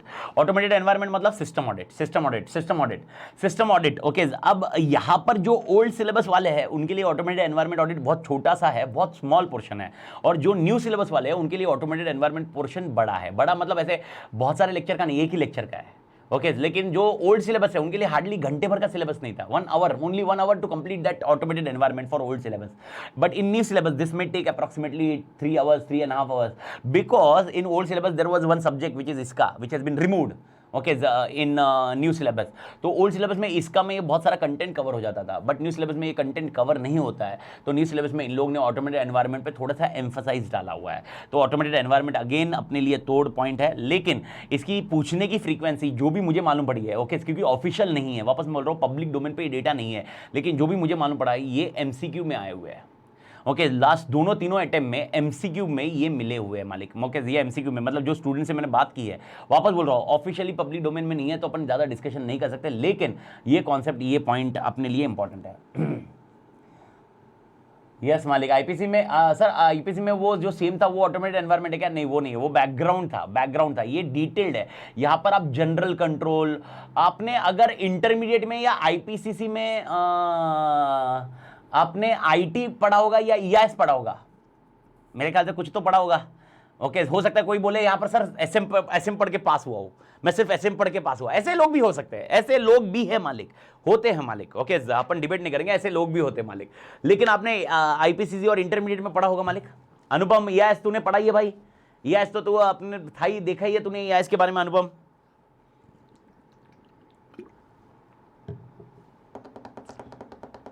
हाँ अनुपम, तो आपने ईआईएस और ये पढ़ा होगा, उसके अंदर आपको याद है आपने कुछ ऐसा एप्लीकेशन कंट्रोल पढ़ा था, एप्लीकेशन कंट्रोल पढ़ा था, एप्लीकेशन कंट्रोल, और आपने general control, managerial control chapter 3 okay, या आईटी जिसने पढ़ा वो टॉपिक 5 पढ़ा होगा। आईटी में मैंने टॉपिक 5 में पढ़ा था, और ईआईएस में ऑडिट ट्रेल्स नहीं, ऑडिट ट्रेल्स नहीं, ऑडिट ट्रेल एक्सेट्रा नहीं, ऑडिट ट्रेल ठीक है, ऑडिट ट्रेल तो इसका आपने application control, general control, managerial control, वो कंट्रोल्स यहां पर है आपके, यहां पर वो कंट्रोल्स अपने सिलेबस में रहेंगे, वो कंट्रोल्स के ऊपर डिस्कशन रहेंगे। ओके तो पर ये ओल्ड सिलेबस वालों के लिए नहीं है हमारी, ये ओल्ड सिलेबस वालों के लिए नहीं है। ओल्ड सिलेबस में वो इतने कंट्रोल डिस्कशन में नहीं है, because that is already covered in इसका। तो जो ओल्ड सिलेबस का एक मतलब 2-1 है पर्सन अपने पास, तो उसके लिए तो पर ये है फायरवॉल एंड ऑल नहीं था मालिक। टॉपिक 5 में फायरवॉल किधर था बेटा, टॉपिक 5 में कंट्रोल पढ़ दे, फायरवॉल इधर नहीं पढ़ना है अपने को। फायरवॉल वाला कॉन्सेप्ट आप सीए बनने के बाद पढ़ना आपको, या कंट्रोल्स के बारे में, तो यहां पर आप ऑटोमेटेड कंट्रोल में है sir. Automated control, automated environment वैसे 6 पेजेस का ही है, 6 से 7 पेजेस में चैप्टर खत्म हो जाएगा, 6 to 7 pages, not more than that. But ये डिस्कशन में बहुत टाइम जाएगा और समझने में बहुत टाइम जाएगा, बिकॉज देखिए टेक्नोलॉजिकल कॉन्सेप्ट है, तो टेक्नोलॉजिकल कॉन्सेप्ट है तो it takes a time, but definitely very मतलब मैं वापस बोल रहा हूँ ईजी चैप्टर है, क्योंकि यार देखो मेरे हिसाब से कभी भी है ना, कहानी क्या है मालूम है क्या? ओके अगर कोई चीज़ें 3-4 घंटे में खत्म हो जाती है ना, इससे बेस्ट क्या है यार, इससे कड़क चीज क्या है मालिक यार, फटफट खत्म होता है ना यार, चैप्टर आया चालू हुआ खत्म, चैप्टर चालू हुआ खत्म, चैप्टर चालू हुआ खत्म। ओके ये कॉन्सेप्ट ओके तो वो खुशी देने वाले कॉन्सेप्ट होते हैं। तो ऑटोमेटेड एनवायरनमेंट अगेन मेरे को एमसीक्यू से मिला है, थियोरेटिकल क्वेश्चन अपने को नहीं मालूम है। तो ऑटोमेटेड और forensic environment again similar standing में जाता है मालिक। और ये होने के बाद दो छोटे छोटे पोर्शन है जिसके ऊपर मैं ज़्यादा डिस्कशन नहीं करूंगा। ओके, एक अभी के लिए, मतलब अभी के लिए एक एनबीएफसी है, तो NBFC, audit of NBFC, again audit of NBFC भी 50-50% चांसेस है। ओके, कोई मतलब एक अटेम्प्ट छोड़कर एक अटेम्प्ट में आता है। ओके, पिछले अटेम्प्ट में आया, उसके पिछले अटेम्प्ट में नहीं आया, उसके पिछले अटेम्प्ट में आया, उसके पिछले अटेम्प्ट में नहीं आया, उसके पिछले अटेम्प्ट में आया। तो अगर 5 अटेम्प्ट का देखूँ तो 3 बार आया, और वो भी गैप गैप होके आया हुआ है। तो दिसंबर 21 में चांसेस हो सकते हैं हो कम हो, अगले इसमें चांसेस है आए, पर वो आप वापस बोलो ये चांसेस होते हैं। ओके, तो इसका मतलब ये छोड़ देने का, दिसंबर वालों ने इसको छोड़ देने का ऐसा नहीं होता है। तो भाई ये पढ़ना है, पढ़ के जाना है मालिक, तो ध्यान रखिए। ओके, ये कॉन्सेप्ट आप ध्यान में रखना। एक है ये वाला, एंड एक और एक चैप्टर होगा, that is called fiscal law. Okay, मैं आपको क्लियर कट बता दूं, और ये मैं क्लियर हूँ इस पॉइंट पे। ओके, फिस्कल लॉ ये चैप्टर, ओके, ये एक चैप्टर है जहां पर आपको कंटेंट में आपको कंटेंट में, ओके, ये चैप्टर अपन मैं नहीं अपडेट करता। ओके, ये चैप्टर अपन ज़्यादा हेडेक नहीं करते पढ़ाने में, तो ये चैप्टर मैं नहीं लेने वाला हूँ। ओके, ये एक अकेला चैप्टर है, ये टैक्स ऑडिट का चैप्टर है। 2 ऑडिट्स है इसमें, टैक्स ऑडिट और जीएसटी ऑडिट, और वैसे भी जीएसटी ऑडिट निकल गया तो उसका पोर्शन बहुत छोटा सा बच गया अभी। ओके, क्योंकि जीएसटी ऑडिट भी निकाल चुका है, I do think you are already aware, GST audit निकल चुका है, टैक्स ऑडिट का इंक्रीज कर दिया टर्नओवर। ओके, तो वो क्राइटेरिया है, तो इसमें फॉर्म 3CD, ओके, वो अगर आपको मालूम हुआ टैक्स ऑडिट के, तो ये चैप्टर है। इवन अगर आप देखोगे तो 2 टेक्स्ट बुक है अपनी, वॉल्यूम 1 और volume 2। Okay, volume 1 is about standards, professional ethics and company audit, volume 2 is for other chapters. Volume 1 का मेरा सिर्फ एक प्रोफेशनल एथिक्स चैप्टर रिव्यू करना बाकी है, तो मैं उस दिन ही रिव्यू करने वाला था लेकिन नहीं कर पाया, तो आज नहीं तो कल, मतलब वो क्या है, मेहमान थोड़े से घर पे ज़्यादा है तो थोड़ा सा आगे पीछे हो सकता है, पर एक आज और कल में वो रिव्यू करके ख़त्म होके नेक्स्ट वीक में आप तक वॉल्यूम 1 भी आ जाएगा मालिक। तो वॉल्यूम 1 आ जाएगा, वॉल्यूम 2 आपको ऑलरेडी मिल चुका होगा। ओके, जो यूट्यूब पे जब तक लेक्चर चल रहे हैं तब तक उसकी सॉफ्ट कॉपी मैं टेलीग्राम पे शेयर कर रहा हूँ, जैसे मैंने quality review, peer review share कर दिया और कंपनी ऑडिट शेयर करूँगा। तो एक 4-5 लेक्चर यूट्यूब तक रहेंगे मालिक। Okay, approximately quality review, peer review पूरा हो जाएगा, और कंपनी ऑडिट के 1 लेक्चर आपको मिल जाएंगे यूट्यूब पे बात कर रहा हूँ, हाँ यूट्यूब पे। और बाकी आप जो ऑल टुगेदर बैच में हैं तो उनको ये वीक में ये पॉइंट हो जाएगा। ओके, अगर आप वॉल्यूम 2 देखोगे तो वॉल्यूम 2 में फिस्कल लॉ को मैंने बुक में डाला नहीं है, फिस्कल लॉ का मैंने उसमें अपडेट नहीं किया हुआ है। फिस्कल लॉ मैं टेलीग्राम चैनल पे डालने वाला हूँ, जो मॉड्यूल का कंटेंट है पूरा, ठीक है। आई विल डिस्कस, मैं यशवंत सर से बात करूंगा, अगर यशवंत सर का, मतलब मैंने बात की हुई है यशवंत सर से, तो यशवंत सर के पास टाइम मिल गया, ओके, कुछ अपडेट आ गया तो मैं उनको बोल दूंगा कि उतना सा पोर्शन, ओके, एक जीएसटी ऑडिट का पोर्शन इधर यशवंत सर और Karan sir, either of it, okay, मैं बात करने वाला हूँ, तो वो उतना सा पोर्शन अपडेट कर देंगे अपने लिए। तो वो पोर्शन अगर बता दिया, वो कर दिया, तो मैं वो लेक्चर आपको अवेलेबल करवा दूंगा मालिक, क्योंकि पिछले वाले सारे बैचेस में, अपने सारे बैचेस में ऑल टुगेदर थे, तो यशवंत सर थे, यशवंत सर पढ़ा देते थे जीएसटी ऑडिट वाला। इनकम टैक्स ऑडिट के लिए मैं ज़्यादा हेडेक नहीं किया, ओके, बट ये पोर्शन के लिए यशवंत सर पढ़ा देते थे, तो अगर वैसा अवेलेबल रहा तो मैं वो एक करवा दूंगा। तो उसके लिए अगर वो रहा तो यशवंत सर का लेक्चर आपको उतना सा पोर्शन का मिल जाएगा आपको। कौन सा? फिस्कल लॉ में जीएसटी ऑडिट वाला पोर्शन। ओके, बाकी टैक्स ऑडिट वाला पोर्शन, ओके, ये देखना होगा। टैक्स ऑडिट में आप मेरे से नहीं पूछोगे तो बेहतर ऑप्शन होगा, ये बेटर ऑप्शन होगा। हाँ, स्लैब वेब पूछोगे तो आइडिया है, पर ज़्यादा उसको याद कैसे रखना उसमें ज़्यादा हेडेक नहीं करता मैं। तो एक वो पर्टिकुलर पोर्शन है जिसपे आपको एक फिस्कल लॉ पे आपको एक एफर्ट्स आपके एंड से लगेंगे, बाकी सारा एफर्ट्स अपन क्लास में अपडेट कर देंगे मालिक। तो जो स्क्रीन पे आप देख रहे हो ये सारे ऑडिट इंगेजमेंट्स है, यानी अगर आप देखोगे तो 11 chapters is basically going from audit engagement point of view. 11 chapters ये सारे ऑडिट केस में से। ओके, ये 11 के 11 चैप्टर आपके ऑडिट क्राइटेरिया में है। ओके, इसके अलावा और कुछ है क्या सर ऑडिट में? इसके अलावा छोटे मोटे पॉइंट्स है ऑडिट में, छोटे मोटे पोर्शन, और ऑडिट में क्या क्या है छोटे मोटे पोर्शन। ओके, जैसे आपने ऑलरेडी फॉरेंसिक ऑडिट पढ़ा, तो फॉरेंसिक ऑडिट से थोड़ा सा लिंक करके और 2 छोटे छोटे पोर्शन आपको मिल जाएंगे, and that will B basically investigation and due diligence. Investigation and due diligence, ये 2 छोटे छोटे और चैप्टर है जो आपको यहाँ पर मिल जाएंगे। सर इनके एग्जामिनेशन में आने की चांसेस कितने हैं? ओके, ये देखिए, मैं आपको ये लिख के देता हूँ, इन्वेस्टिगेशन हो या ड्यू डिलीजेंस हो, ये दोनों में से, इन्वेस्टिगेशन, ड्यू डिलीजेंस या फॉरेंसिक ऑडिट, ये 3 चैप्टर अगर कंबाइन करूँ तो, ये 3 चैप्टर कंबाइन करूँ तो, 3 चैप्टर्स कंबाइन करूँ तो, okay, forensic audit, investigation and due diligence, अगर ये मैं तीनों कंबाइन करता हूं तो आपको हर अटेम्प्ट में 5 मार्क का मिलते जाएगा। You go with any attempt, you will be getting 5 marks every point. यानी ये कंबाइन हुआ तो मालिक, कंबाइन हुआ तो ये रेड है, यानी हर अटेम्प्ट में आने की संभावना है मालिक। तो हर अटेम्प्ट में कॉन्सेप्ट ये संभालने की है। ओके, फिजिकल लॉ कितने मार्क्स के लिए आता है मालिक? फिजिकल लॉ यूजुअली 4 मार्क्स के लिए होता है, एक आध अटेम्प्ट में है, जब वो 7 मार्क्स या 7 मार्क्स के लिए गया था, मेरे ख्याल से Jan 21 था जब फिजिकल लॉ के ऊपर 2 क्वेश्चन आए थे। यूजुअली एक क्वेश्चन आता है फिजिकल लॉ पे, लेकिन Jan 21 में वो 2 क्वेश्चन आए थे मालिक फिजिकल लॉ पे। तो फिजिकल लॉ यूजुअली 4 मार्क का है, लेकिन वो ऑप्शन में निकल सकता है। लेकिन दिक्कत यही है कि वो जिस ऑप्शन में आप निकालोगे हो सकता है उसका क्वेश्चन बहुत ईजी होगा और वो अपने को अच्छे से आता होगा। यानी एग्जांपल ऐसा हो सकता है वो ऑप्शन में जो जा रहा होगा वो कोई मैनेजमेंट या ऑपरेशनल ऑडिट का क्वेश्चन होगा, okay, one of the easiest answer, and वो फिजिकल लॉ वाला होगा, तो उतना सा एक रिस्क वाला पोर्शन है।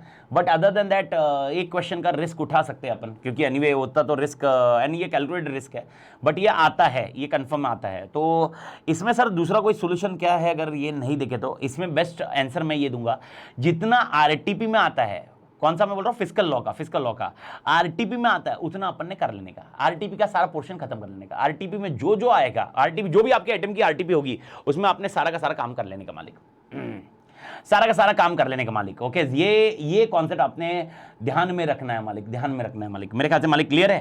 तो focusing on this point, okay, मेरे ख्याल से फॉरेंसिक ऑडिट का लॉजिक क्लियर हुआ, इन्वेस्टिगेशन एंड ड्यू डिलिजेंस मालिक पक्का clear?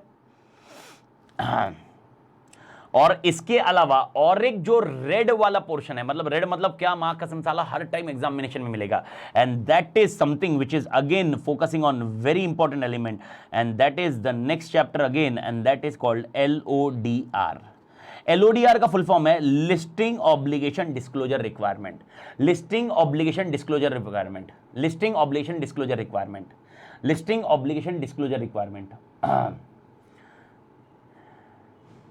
Listing obligation disclosure requirement. Okay, ये LODR का कॉन्सेप्ट है, listing obligation disclosure requirement, LODR का पॉइंट। तो LODR, Vandana ji please provide lecture for this topic. Physical law का मैं आपको बताया ना वंदना जी, जो जो पॉइंट रहेंगे मैं आपको अपडेट कर दूंगा मालिक। ओके, जैसे जैसे आएगा मेरा ड्यू कोर्स में अभी चालू कर रहा हूँ, तो मैं अभी एक नेक्स्ट वीक में बात कर लूँगा और नेक्स्ट वीक में आपको अपडेट कर दूंगा मालिक।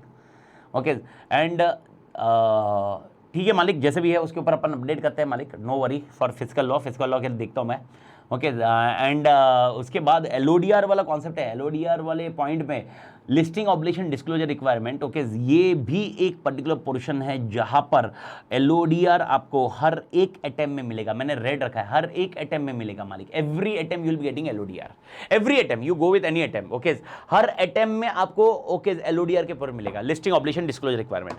सर ये लिस्टिंग ऑब्लिगेशन डिस्क्लोजर रिक्वायरमेंट क्या है? ये सेबी के रेगुलेशंस है। SEBI, you are already aware, securities exchange board of India, okay, इनके रेगुलेशंस है जहां पर ओके जो जो कंपनीज लिस्टेड है, ओके लिस्टेड, वो कहां पर लिस्टेड है उससे कोई मैटर नहीं करता, वो जहां पर भी लिस्टेड है उनको ये रिक्वायरमेंट फुलफिल करनी है, LODR, listing obligation disclosure requirement. Okay, ये चैप्टर अगेन थोड़ा इंपॉर्टेंट है और ये चैप्टर 2 एंगल से देखा जा सकता है। वन इज दैट ये ऑडिट में है पूरा चैप्टर, और ये लॉ में भी है, इसका एक पोर्शन लॉ में भी है जो एक पार्ट ऑफ द चैप्टर है।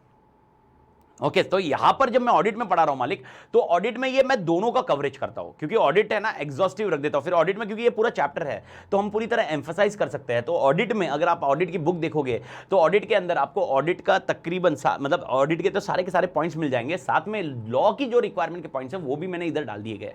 तो यानी अगर आपके ऑडिट के बुक में है तो ऑडिट के बुक में आपको 2 LODR थोड़ा सा एग्जॉस्टिव मिलेगा अपने मॉड्यूल से, मॉड्यूल में कुछ पॉइंट्स नहीं होंगे और लेकिन इधर मिलेंगे। सर वो कहां से आए? वो लॉ के मॉड्यूल से आए, तो ताकि क्या होगा, ये 2 बार पढ़ने की जरूरत नहीं है।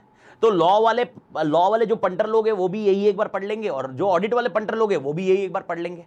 तो in short as a student also LODR की एक ही शीट आपको पढ़नी होगी। आप इधर लॉ का अटेम्प्ट दो या ऑडिट का अटेम्प्ट दो, डजंट मैटर, बिकॉज उसकी वजह से ये आसान रहेगा एंड इट विल हैव मतलब मोर एफिशिएंसी ऑन यू। बिकॉज क्या होता है, एक चीज़ें सीक्वेंशियली पढ़ी, सारी चीज़ें एक साथ में, अरे LODR के रेगुलेशन तो सब एक साथ में ही रखने ना, तो एक साथ में रख दिया तो सारी चीज़ें अच्छे से याद रह जाती मालिक। तो ये एक पर्टिकुलर पॉइंट अपन LODR को देखेंगे, and this is the scenario with respect to your overall syllabus of audit. तो यहाँ पर जो मैंने आपको बता दिया ये अपने पूरा ऑडिट का सिलेबस है। तो यहाँ तक जो मैंने कवर किया है with respect to concept and other things, ये अपने ऑडिट का पोर्शन है मालिक। ओके, जब अपन अभी चालू करेंगे, वो चालू करेंगे with respect to your peer review. मैं पहले छोटे छोटे चैप्टर चालू कर रहा हूँ मालिक। Sir expected date of completion of audit, Sanket भाई मैं ज़्यादा हेडेक नहीं कर रहा हूँ, यूजुअली मेरे को 80 आवर्स रिक्वायर्ड है। मैं आपको पुरानी शीट भेज देता हूँ, 75-80 आवर्स अपने को लग सकते हैं पूरा कंप्लीट करने के लिए ऑडिट का requirement, with respect to this speed by एक ये मंथ का 27-28। बट अब मैं वो वापस बोल रहा हूँ, मैं कुछ बोलूँगा तो मेरे लिए वैसे ही डर लग रहा है अभी, तो मैं लॉन्ग टर्म प्लानिंग नहीं कर रहा हूँ। मैं जैसे जैसे जैसे जैसे आगे गए बढ़ते जा रहा हूँ वैसे वैसे करते जा रहा हूँ मालिक। एंड आई विल मेरा तो मेरी कोशिश ही ये रहेगी एज सुन एज पॉसिबल, क्योंकि मेरे को भी ये खत्म करके मेरे को दूसरी बैचेस मेरे को वापस नए प्लान करनी है। मैं इस बार ऐसा हो गया कि मैंने ये वाली कुछ प्लान ही नहीं कर पा रहा हूँ, ये अभी सिर्फ आगे वाली जनवरी से इन्होंने शेड्यूल बना दिया, लेकिन अभी तक मैं कुछ प्लानिंग नहीं कर पा रहा हूँ मालिक। तो इसीलिए right now I am just let's start, एक थोड़ा सा आगे तक पहुंचते हैं, तब तक एक थोड़ा सा मैकेनिज्म आ जाता है, उसके बाद अपन कुछ अपडेट करते हैं मालिक। बट टू द एक्सटेंट यही है। नंबर ऑफ आवर्स की बात करेंगे तो नंबर ऑफ आवर्स का मैंने आपको बता दिया कि इतने नंबर ऑफ आवर्स है। ओके, पुरानी शीट चाहिए तो पुराने जो लेक्चर है उनकी भी शीट शेयर की हुई है कि उसके अंदर कितने पॉइंट है। अब इसमें खाली दो तरह के स्टूडेंट के लिए अपने पास रहेंगे, क्योंकि अपने जो बैच में है वो दो तरह के स्टूडेंट है।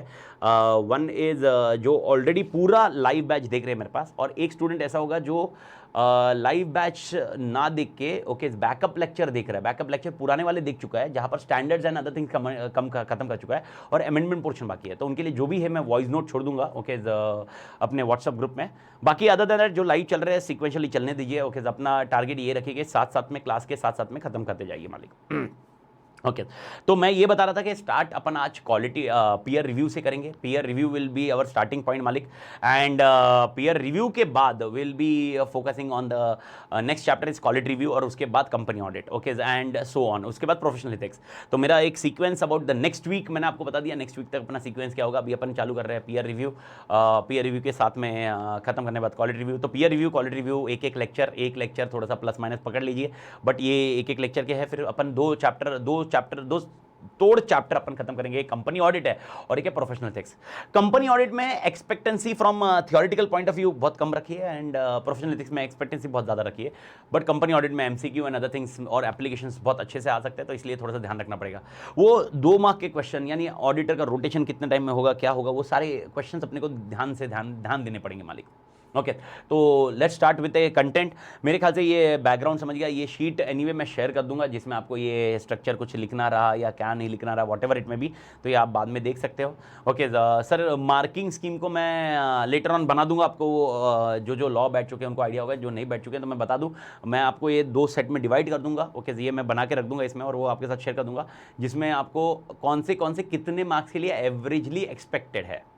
ओके वो कौन से मार्क्स के लिए कितना एवरेजली एक्सपेक्टेड है वो मैं शीट बना दूंगा, बिकॉज अभी राइट ना उसके इसमें अपन ये है with respect to this content. तो मालिक ये है मोहिनी, आपके विषय मोहिनी, आपके पास टाइम लिमिट कैसा है, उसके हिसाब से आप काम कर सकते हो मालिक। तो डिपेंडिंग ऑन सिनेरियो आपके स्ट्रक्चर के हिसाब से आप जा सकते हो मालिक। Either you can go with A fast track और नॉर्मल, डजंट मैटर, कंटेंट तो दोनों में सिमिलर है मालिक। ओके ओ सृष्टि जी, ओके सर, पर सुबह से कंटेंट में तो आप बैठे थे ना Srishti ji, no problem, got the point मालिक। तो लेट्स स्टार्ट मालिक, कंटेंट स्टार्ट करते हैं, and let's start with your one of the most important chapter okay that is called peer review. Okay peer review से अपन स्टार्ट कर रहे हैं। ओके वापस एक मैंने आपको स्ट्रक्चर बता दिया है। ओके के अपन 9 बजे तक लेंगे, 9 के बाद 9 to 9:35 9:35 के बोल रहा हूँ 9:20-25 जो भी है 20 मिनट का अपन ब्रेक लेंगे, और उसके बाद वापस 45 मिनट्स टू 1 आवर अपन कंटिन्यू करेंगे। आज के इसमें स्ट्रक्चर है मालिक। तो भारत माता की जय। वंदना जी ऑडिट के फर्स्ट वॉल्यूम में क्या है मालिक? वंदना जी ऑडिट के फर्स्ट वॉल्यूम में प्रोफेशनल एथिक्स है। ओके कंपनी ऑडिट है, स्टैंडर्ड्स है, standard, company audit, professional ethics, ये 3 चैप्टर फर्स्ट वॉल्यूम में रहेंगे, और बाकी छोटे छोटे चैप्टर्स वॉल्यूम 2 में रहेंगे। तो फर्स्ट वॉल्यूम के जो कंपनी ऑडिट के चैप्टर के और प्रोफेशनल एथिक्स जब अपन करेंगे तब तक आपके पास बुक पहुंच जाएगी, नहीं पहुंची तो मैं सॉफ्ट कॉपी शेयर कर दूंगा, डोंट वरी। ओके ये हो जाएगा मालिक। यस अभी लिखने वाला काम मैं आपको अपडेट करता हूँ। ओके और ये याद रखिए छोटे छोटे चैप्टर्स में मालिक ओके लिखने का काम करना, मालिक लिखने का काम करना छोटे छोटे चैप्टर्स में, छोटे चैप्टर्स को एंश्योर करना, क्योंकि उसके समरी नोट्स बनाते जाना छोटे छोटे चैप्टर्स के, क्योंकि कितना भी रहना ओके वापस पूरी बुक पढ़ के किधर होगा। और एंश्योर करना जो जो नवंबर अटेम्प्ट दे रहे हो सालों, नवंबर बोल रहा हूँ मतलब दिसंबर जो अटेम्प्ट दे रहे हो, एंश्योर करो क्लास में खत्म करो, और क्लास में खत्म होने के बाद घर पे वो बुक खत्म एक बार भले ही पढ़ के खत्म कर लेना बस, पर खत्म करो मालिक। ओके याद रखना। और डेली टारगेट पे एम करते हैं, मतलब एक बार मेरे को थोड़ा सा कॉन्फिडेंस, मतलब मेरे को फॉर्म में आने तो मेरी गाड़ी गियर में घुस गई, इसके बाद फटफट घुस जाएगी। तो अभी अपन डेली इस पर करते हैं। तो अभी अपन मेरा भी शॉर्ट टर्म ही मैंने तैयार किया हुआ है। शॉर्ट टर्म मतलब इतने इतने इसमें ये काम करेंगे। तो सबसे पहले अपन चालू करते हैं पीयर रिव्यू को। Okay peer review and quality review. Anyway our first target will be peer review. Sir YouTube पे अप्रॉक्सीमेटली 5 लेक्चर रहेंगे, मतलब यूट्यूब पे मैं वेनसडे तक रहूँगा मालिक, वेनसडे तक यूट्यूब पे रहूँगा, वेनसडे तक या थर्सडे तक max to max depending on scenario. वो लेक्चर कहाँ पर एंड होता है, मेरा जो लॉजिक बैठा हुआ है मालिक। मोहन जी 57 डेज़ की स्ट्रैटेजी कैसे बनाए मालिक? मालिक अभी लेक्चर चल रहा है, तो लेक्चर में मैं 57 डेज़ की स्ट्रैटेजी कैसे बनाऊँ ये बताना मेरे लिए अभी हाल फिलहाल वाजिब नहीं होगा। ओके लॉजिकल भी नहीं है। दूसरा पॉइंट ओके मैं आपको बता दूँ, स्ट्रैटेजी बनाने के ऊपर मैंने एक छोटा सा वीडियो पहले ही डाल चुका हूँ कि आप स्ट्रैटेजी अपने हिसाब से बनाइए, क्योंकि आपके सर्कमस्टेंसेस अलग है। मैं अगर 5 घंटे सो सकता हूँ, इसका मतलब तुम भी 5 घंटे सो पाओगे ऐसा नहीं है मालिक। A person differ to differ. Okay ये पॉइंट है मालिक। हाँ तो आप अपनी स्ट्रैटेजी बनाइए यार। अभी यार आपको मालूम है 57 डेज में कैसे खत्म करना है, 60 डेज में कैसे खत्म करना है। Divide total number of hours divide by number of days, माँ कसम उतने घंटे पढ़ाई करो। यही तो काम होता है। स्ट्रैटेजी बनाना मतलब क्या है यार? स्ट्रैटेजी बनाना मतलब क्या है?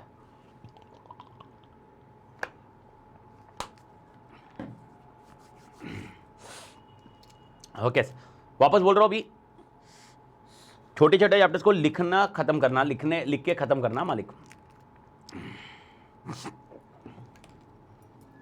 एक बार पहले मेरा स्ट्रक्चर समझ लीजिए, उसके बाद आप अपडेट कर लीजिए। ओके जो ऑलरेडी लॉ में है तो उनको आइडिया ही है, या आईटी है वो पढ़ चुके हैं तो उनको आइडिया रहेगा। Okay now I am going with chapter 8 peer review. ये चैप्टर 8 वॉल्यूम में है, वॉल्यूम 2 में है, वॉल्यूम 2 में है चैप्टर 8, वॉल्यूम 2 में चैप्टर 8 है, वॉल्यूम 2 में, अपने वॉल्यूम 2 में चैप्टर 8 है मालिक।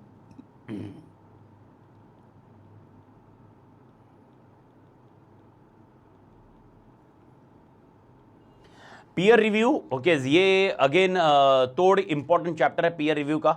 ओके तोड़ इंपॉर्टेंट रीजन सिंपल है, because as a chartered accountant ये चीज़ों में इन शॉर्ट मैंने आपको उस दिन भी बताया था, एज ए चार्टेड अकाउंटेंट का भी रिव्यू होता है या ऑडिट होता है, वो सारा कंसेप्ट अपन पीयर रिव्यू में पढ़ेंगे मालिक।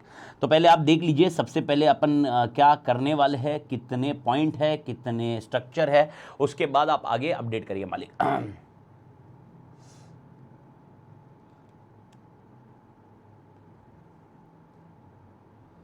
वंदना जी बोल रहे लेक्चर जूम पे ले सकते हैं क्या? रियो में 20-25 मिनट्स के बाद ही स्टार्ट होता है। 20-25 मिनट्स के बाद स्टार्ट हो रहा है जूम पे। एक बार पता करना वंदना जी से, एक बार रियो का क्या इशू है मेरे को बता भाई, किसके किसके इशू आ रहे क्या आ रहे। I just check it out Vandana ji, अपन करते हैं बात। मेरे को दीजिए, आज शाम को दीजिए।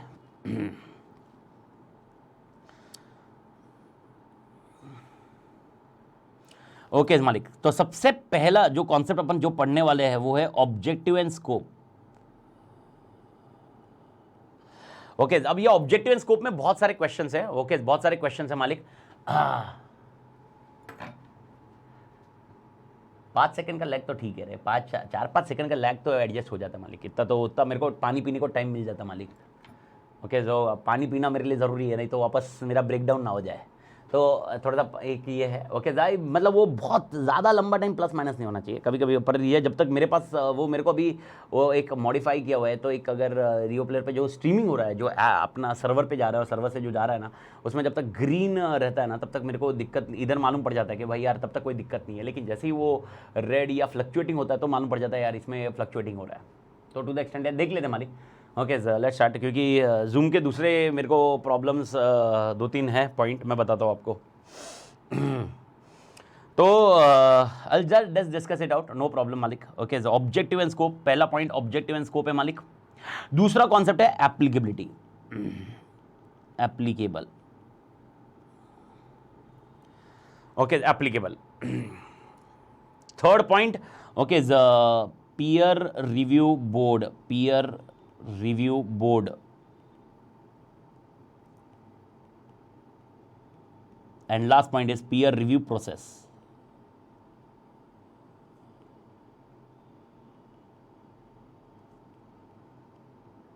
Peer review process.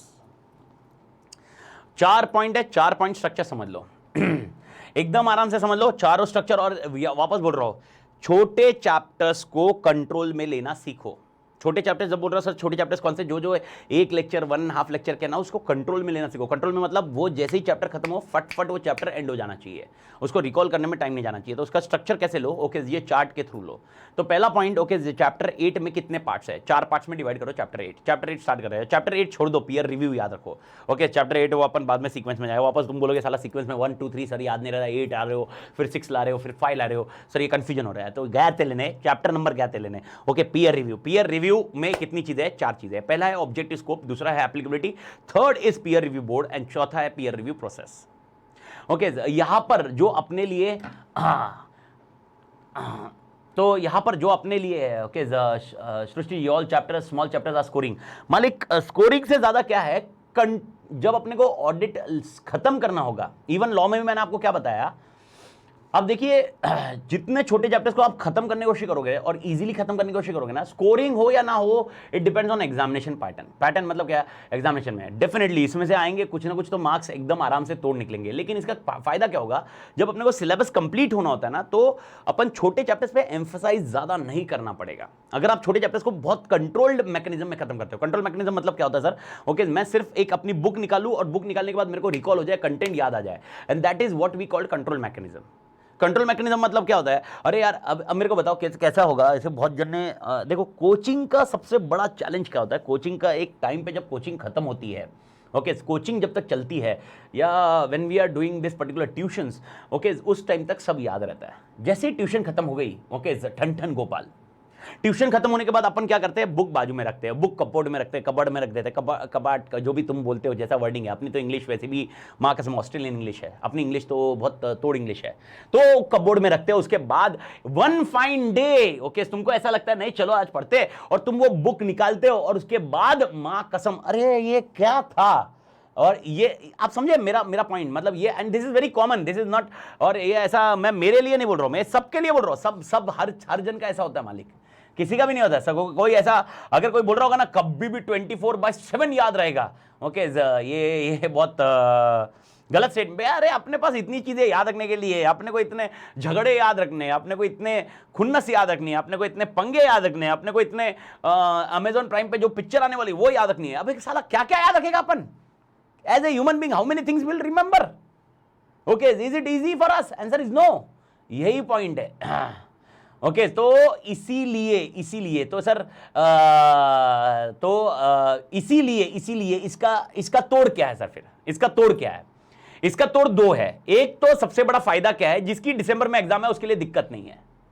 दिसंबर के लिए यूजुअली क्या है, ओके दिसंबर में एग्जामिनेशन मतलब नजदीक एग्जामिनेशन होती है और आप ये कर लेते हो, उसके बाद हो जाता है क्लास, तो वो याद रहना टाइम हो जाता है। लेकिन जिसका मई 22 नवंबर 22 है, ओके 100% साला तुम लेक्चर होने के बाद तुम सिर्फ उधर कबोर्ड में रख दोगे और 1 फाइन डे निकालोगे। तो अपना फायदा क्या, अपना टारगेट क्या होना चाहिए, जब वो 1 फाइन डे निकाले, ओके तो कुछ चीजें अपनी फटफट होनी चाहिए उसमें वापस। अगर इतने अभी जितने 80 आवर्स डालोगे उतने ही 80 आवर्स वापस डालने, तो बेवकूफी है ना, फिर तो क्लास ही करना बेवकूफी होगी मालिक।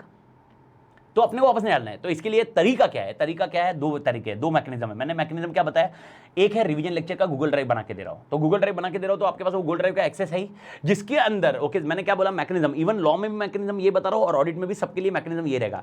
सबसे पहले जब भी आप चैप्टर चालू करोगे वो रिवीजन लेक्चर देखोगे पहले, ओके वो रिवीजन लेक्चर, यानी एग्जांपल ये रिवीजन लेक्चर ऐसे ही होगा, ये 4 पॉइंट लिखे होंगे, 4 पॉइंट समझा रहा हूं मैं, एक 10-15 मिनट में एक चैप्टर को खत्म करेंगे अपन। यही रिवीजन लेक्चर का फॉर्मेट है। एंड मेरे ख्याल से ईआईएस वाले सब लोग याद भी होगा, ईआईएस या आईटी वाले भी रिवीजन लेक्चर पे मैं एम्फसाइज ज्यादा करता हूं। तो रिवीजन लेक्चर आ गया, रिवीजन लेक्चर के बाद आप अपनी बुक निकालिए, फिर बुक पढ़िए, ओके वो याद आना होगा। और अगर आपने अपने नोट्स बना लिए, ओके कितना भी रहा तो टेक्स्ट बुक है यार। और मेरे को अभी रिस्क नहीं लेना है भाई। पहले क्या होता था भाई, रिस्क में कस्टमाइज टेक्स्ट बुक बना देता था जिसमें थोड़ा सा कंटेंट को ये कर देते थे। अभी मैं ज्यादा हेडेक ही नहीं कर रहा, क्योंकि साला पब्लिक बोलता है अरे ये टेक्स्ट बुक में यार वो मॉड्यूल का ये कस्टमाइज है, मैंने कहीं और लिखा होगा लेकिन वो समझेगा नहीं वो, इसीलिए फिर मैंने इस बार सब डाल दिया है। इस बार लॉ में बुक लो या जो भी लो, और मैंने सोचा कि भाई ये स्क्रीन पे जो अपन लिखेंगे और चार्ट लिखेंगे उसमें थोड़ा सा टाइम एक्स्ट्रा लेंगे, लेकिन ये लिखने का प्रोसेस कर लेंगे। तो इसीलिए अगर आप नोट करोगे ये बैचेस में, लॉ की बैचेस में भी, इवन ऑडिट के बैचेस में भी, अपने लिखने के प्रोसेस पे थोड़ा सा एम्फसाइज कर रहे हैं। इसलिए तो वो पिछला 75 कुछ उसमें रहेगा, इसमें 5-7 घंटे एक्स्ट्रा पकड़ रहा हूं मैं। क्यों पकड़ रहा हूं? क्योंकि ऑल टुगेदर लिखने के प्रोसेस में रहेगा। तो छोटे चैप्टर्स लिख लोगे ना तो क्या होगा, रिवीजन लेक्चर के बाद फटफट याद आएगा, और वापस जब जाओगे तो लिखा हुआ फटफट क्लोज होगा। तो छोटे चैप्टर्स में टाइम ज्यादा मत डालो, बड़े चैप्टर्स में टाइम डालना चाहिए। तो सर इसका मतलब क्या, छोटे चैप्टर स्कोरिंग सारे चैप्टर स्कोरिंग है। दिमाग में ये फिलोसॉफी बिठा के रखो। हाँ, मेहनत किस पे करनी है, क्वेश्चन किसके पढ़ने हैं, उसके ऊपर मैं बाद में बताता हूँ, उसके ऊपर अपन बाद में बात करते हैं। तो सबसे पहले ओके मेरे ख्याल से पीयर रिव्यू का 4 पॉइंट आप याद रखो। अब 4 पॉइंट को मैं कीवर्ड में याद रख रहा हूँ। सबसे पहला आपको पीयर रिव्यू में क्या रहेगा, objective and scope. Second point क्या रहेगा, बोर्ड। सेकंड पॉइंट क्या रहेगा आपके लिए, एप्लीकेबिलिटी। थर्ड क्या रहेगा, बोर्ड। एंड फोर्थ पॉइंट रहेगा process. 4 point, objective, scope, okay, applicability, board and process. Board peer review board, and last वाली प्रोसेस, पीयर रिव्यू प्रोसेस। तो मैं पीयर रिव्यू वर्ड निकाल दे रहा हूं, बोर्ड एंड प्रोसेस। तो 4 पॉइंट आपके पीयर रिव्यू चैप्टर में क्या क्या है, 4 पॉइंट पीयर रिव्यू चैप्टर में क्या क्या है, 4 पॉइंट ओके 4 पॉइंट क्या क्या है मालिक, 4 पॉइंट एकदम तोड़ है मालिक। ऑब्जेक्टिव एंड स्कोप है, सेकंड पॉइंट एप्लीकेबिलिटी है, थर्ड पॉइंट बोर्ड है, एंड फोर्थ पॉइंट प्रोसेस है।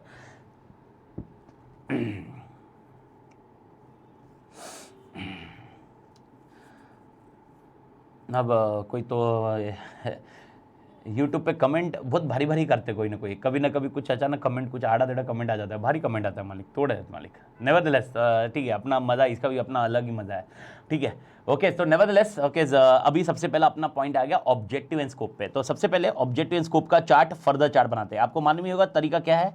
अगला पॉइंट अभी मेरा ऑब्जेक्टिव एंड स्कोप का chart banana, objective and scope का चार्ट बनाना। तो ऑब्जेक्टिव एंड स्कोप में कितनी चीज़ें हैं, घाई मत करिए, स्क्रीन पे देखिए, पहले स्क्रीन पे देखिए, पहले याद रख लीजिए, फिर उसको बना लीजिए। सबसे पहले हम लोग कुछ डेफिनेशन देखेंगे। Sir definition examination point of view important है क्या, answer is no, not at all. लेकिन डेफिनेशन समझेंगे तो अपन उसको समझ पाएंगे कि क्या है, बिकॉज वो जब तक डेफिनेशन अपने को आइडिया नहीं आएगा तब तक अपने लिए बहुत प्रॉब्लम रहेगी टू अंडरस्टैंड एन एलिमेंट, मतलब उसको कैसे एलिमिनेट करना है, वो कुछ है उसकी चीज़ है। तो डेफिनेशन को अपने को ध्यान में रखना होगा, पहली चीज़। Okay but examination point of view बिल्कुल भी इंपॉर्टेंट नहीं है मालिक, अब एग्जामिनेशन पॉइंट ऑफ व्यू बिल्कुल भी इंपॉर्टेंट नहीं है। Second point objective of peer review, again examination point of view बिल्कुल भी इंपॉर्टेंट नहीं है, लेकिन समझना पड़ेगा अपने को स्टार्टिंग में। ये अंडरस्टैंडिंग वाले पॉइंट है, अंडरस्टैंडिंग है, नथिंग एक्स्ट्राऑर्डिनरी मालिक। अगला पॉइंट ओके इसके बाद अब एग्जामिनेशन पोर्शन चालू हो रहा है, and that is called scope of peer review. Okay यहां से अपन एग्जामिनेशन में एक्सपेक्टेंसी रख सकते हैं। मैं आपको बता दूं, अगर पीयर रिव्यू को मैं ओल्ड सिलेबस से देखता हूं और न्यू सिलेबस में देखता हूं, न्यू सिलेबस में तो इसकी फ्रीक्वेंसी मैंने आपको बताया है एकदम मैक्सिमम नहीं रही है। पीयर रिव्यू की फ्रीक्वेंसी 50% पकड़ सकते हैं पीयर रिव्यू की, लेकिन ओल्ड सिलेबस में पीयर रिव्यू काफी बार आता था। सर ऐसा क्यों, सर न्यू सिलेबस में क्यों नहीं आता है? क्योंकि न्यू सिलेबस में क्वालिटी रिव्यू भी आ चुका है। ओके ओल्ड सिलेबस में quality review was not there और is not there actually. Old syllabus अभी भी बचा हुआ है डिसेंबर आइटम के लिए, तो उसमें क्वालिटी रिव्यू नहीं है, तो पीयर रिव्यू है खाली। तो पीयर रिव्यू वहां पर ओल्ड सिलेबस में आने की फ्रीक्वेंसी तोड़ है। और अगर मैं ओल्ड सिलेबस देखता हूँ, या आप कोई स्कैनर उठाते हो, या आप कोई पुराना कुछ भी स्कैनर आपको आरटीपी या एमटीपी देखोगे, तो आपको मालूम पड़ेगा scope was the maximum asked question. And let it be clear, okay make it sure, अगर आप कोई स्कैनर देख रहे हो तो थोड़ा सा ध्यान रखना, अगर आप पीयर रिव्यू या क्वालिटी रिव्यू या कुछ चैप्टर्स देख रहे हो तो ऑडिट में ड्रामेटिक अमेंडमेंट हुए हैं। 2020 में पीयर रिव्यू में अमेंडमेंट हुए। पीयर रिव्यू बहुत पहले से चल रहा था, लेकिन उन्होंने लास्ट ईयर में पीयर रिव्यू में बहुत सारे अमेंडमेंट किए हुए हैं मालिक, बहुत सारे अमेंडमेंट किए मालिक। नहीं शौर्य, वैसा नहीं करना है शौर्य, ओके इसमें अपन वैसा नहीं करेंगे मालिक। एक आईटी में मैं डिफरेंट कलर के पेन का कॉन्सेप्ट यूज करता था, red blue green, okay IT और ईएस, और वो मैंने निकाल भी दिया है। माँ कसम साले बहुत खतरनाक लोग तेरे, मैं तुमको लिटरली बता रहा हूँ। मतलब इतना बच्चे लोग का तो कभी कभी ऐसा लगता है मेरे को सालों करते क्या हो। मैं पहले रेड ब्लू ग्रीन करता था। रेड मतलब तोड़ इंपॉर्टेंट, मतलब वो तो तोड़, उसको पूरा याद रखना है। ब्लू ओके हेड पॉइंट याद रखना है और कीवर्ड्स याद रखना है। और ग्रीन ओके खाली हेड पॉइंट याद रखो। ये फ्रेमवर्क था मेरा, मैं ऐसे ही पढ़ाता था मालिक। ओके तो ये जब पढ़ाता था ना, तो मैंने ऐसे बहुत सारे स्टूडेंट से मिला, मतलब ऐसे 2016 2017 2018 क्या बताओ, मतलब उस टाइम पे कांड हुआ। मतलब ग्रीन तो छोड़ ही देते थे, पढ़ते ही नहीं थे, बोले हेड, मैं बोलता था हेड पॉइंट पढ़ो। मैंने कभी सिलेबस छोड़ने में, मैंने इवन अभी बोल रहा हूँ फिजिकल लॉ मैं नहीं पढ़ता। रीजन क्यों नहीं पढ़ता सर, वो टैक्स के लिए थोड़ी सी अपनी एक पर्सनल ग्रज है। ओके आप सर इसका मतलब टैक्स ऑडिट नहीं आता क्या? देख भाई, थियोरिटिकल है, वो पढ़ लिया कर देगा, और हो सकता है मैं कर भी दूँ। ओके वो भाई यार कर भी देवे अपन, लेकिन मैं पर्सनल इसलिए मैं ज़्यादा हेडेक नहीं करता, मैं हेडेक नहीं करता उस पर।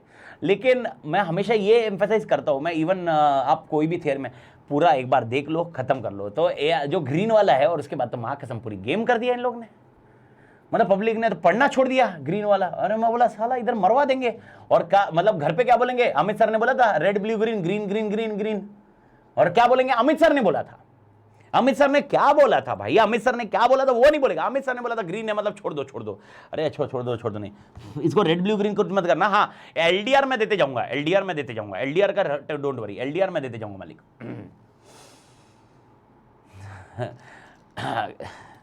कलर के साथ खेल खेल के जिंदगी बदल दी। ओके तो नेवरदलेस स्कोप वाला क्वेश्चन अपने को थोड़ी याद रखना है। ओके ये बहुत बार आया हुआ है। ओके तो ये आप examination point of view LDR रखिए, आए नहीं आए मालूम नहीं। Okay examination point of view LDR रखिए।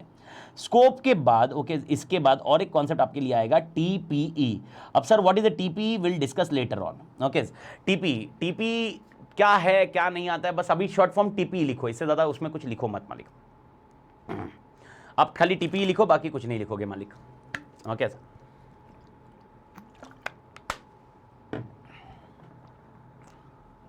ओके टीपी के बाद और एक पढ़ेंगे आउट ऑफ स्कोप। अगर आपका स्कोप एलडीआर है तो आउट ऑफ स्कोप भी तो एलडीआर रखना होगा। अगर आपका स्कोप एलडीआर है तो आउट ऑफ स्कोप भी एलडीआर ही होगा मालिक। मेरे ख्याल से मालिक क्लियर है, ये आउट ऑफ स्कोप आपको ध्यान रखना होगा। तो ये अपने लिए पोर्शन है with respect to objective and scope. तो ये टोटल अपने लिए 5 क्वेश्चन की लिस्ट है, 5 कॉन्सेप्ट की लिस्ट है एक्चुअली, उसमें से 3 मेन क्वेश्चन है जो अपन डिस्कस करेंगे। तो let discuss the first definition. तो पर ये 5 पॉइंट ओके रिकॉल कर लीजिए, वापस मैं याद दिला देता हूँ। पीयर रिव्यू में कितनी चीजें हैं, 4 चीजें। पहले पीयर रिव्यू को 4 चीजें कौन सी याद रखोगे, ऑब्जेक्टिव स्कोप है, उसके बाद आपके लिए सेकंड पॉइंट है आपका ऑब्जेक्टिव स्कोप के बाद एप्लीकेबिलिटी, तीसरा पॉइंट है बोर्ड, एंड चौथा पॉइंट है प्रोसेस। ऑब्जेक्टिव स्कोप में कितनी चीजें, 5 डेफिनेशन है, उसके बाद ऑब्जेक्टिव है, उसके बाद स्कोप है, उसके बाद टीपी ही है, और उसके बाद आउट ऑफ स्कोप है। ओके ये 5 चीजें अपने को करनी है, एक एक करके याद रखना है। लास्ट 3 आंसर आपके लिए तोड़ रहेंगे, जहां पर याद रखने की प्रक्रिया चालू कर लेंगे अपन, लेकिन पहले 2 को थोड़ा सा अडेप्ट कर लेते हैं मालिक, थोड़ा सा अडेप्ट कर लेते हैं मतलब समझ लेते हैं, समझने के बाद आगे जाते हैं मालिक। तो सबसे पहले ओके मेरे ख्याल से आप सबने ये डायग्राम बना दिया होगा, and let's start with the content. Okay तो सबसे पहले अपन कुछ डेफिनेशंस को पढ़ लेते हैं। डेफिनेशंस सर याद रखने की जरूरत है, याद मत रखिए, खाली समझ लीजिए। वापस बोल रहा हूँ, याद मत रखिए लेकिन समझ लीजिए। तो कुछ कुछ चीजें समझ लेते हैं। सबसे पहला पॉइंट आपके लिए आएगा पीयर रिव्यू। ओके डेफिनेशन की बात कर रहे हैं हम लोग, हाँ डेफिनेशन की बात कर रहे हैं। Peer review, sir peer review क्या है? मैंने आपको एक चीज इफ यू रिमेंबर, मैंने पीयर रिव्यू को बताते वक्त बताया था, peer review is something which will be done by some reviewer. Peer review reviewer रहेगा। याद करने की कोशिश करो, रिव्यूअर रहेगा।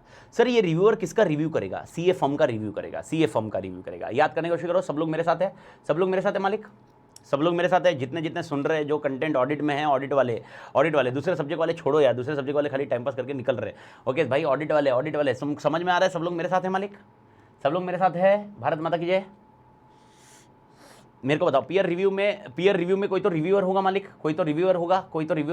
आंसर इज यस, रिव्यूअर होगा। सिमिलर स्टैंडिंग को छोड़ दो, आप वर्डिंग्स पे देखो। मेरे को बताओ रिव्यूअर होगा, आंसर इज यस। वो रिव्यू किसका करेगा? फर्म का करेगा। एक ऑडिटर का नहीं रिव्यू होता है, ऑडिटर का रिव्यू नहीं होता मालिक। ओके ऑडिटर का रिव्यू नहीं होता है, फर्म का रिव्यू होता है। रिव्यूअर होगा, ऑडिटर का नहीं, फर्म का रिव्यू करेगा। ठीक है, अब मेरे को बताओ कौन डिसाइड करेगा कौन से फर्म का रिव्यू होना चाहिए? कौन डिसाइड करेगा?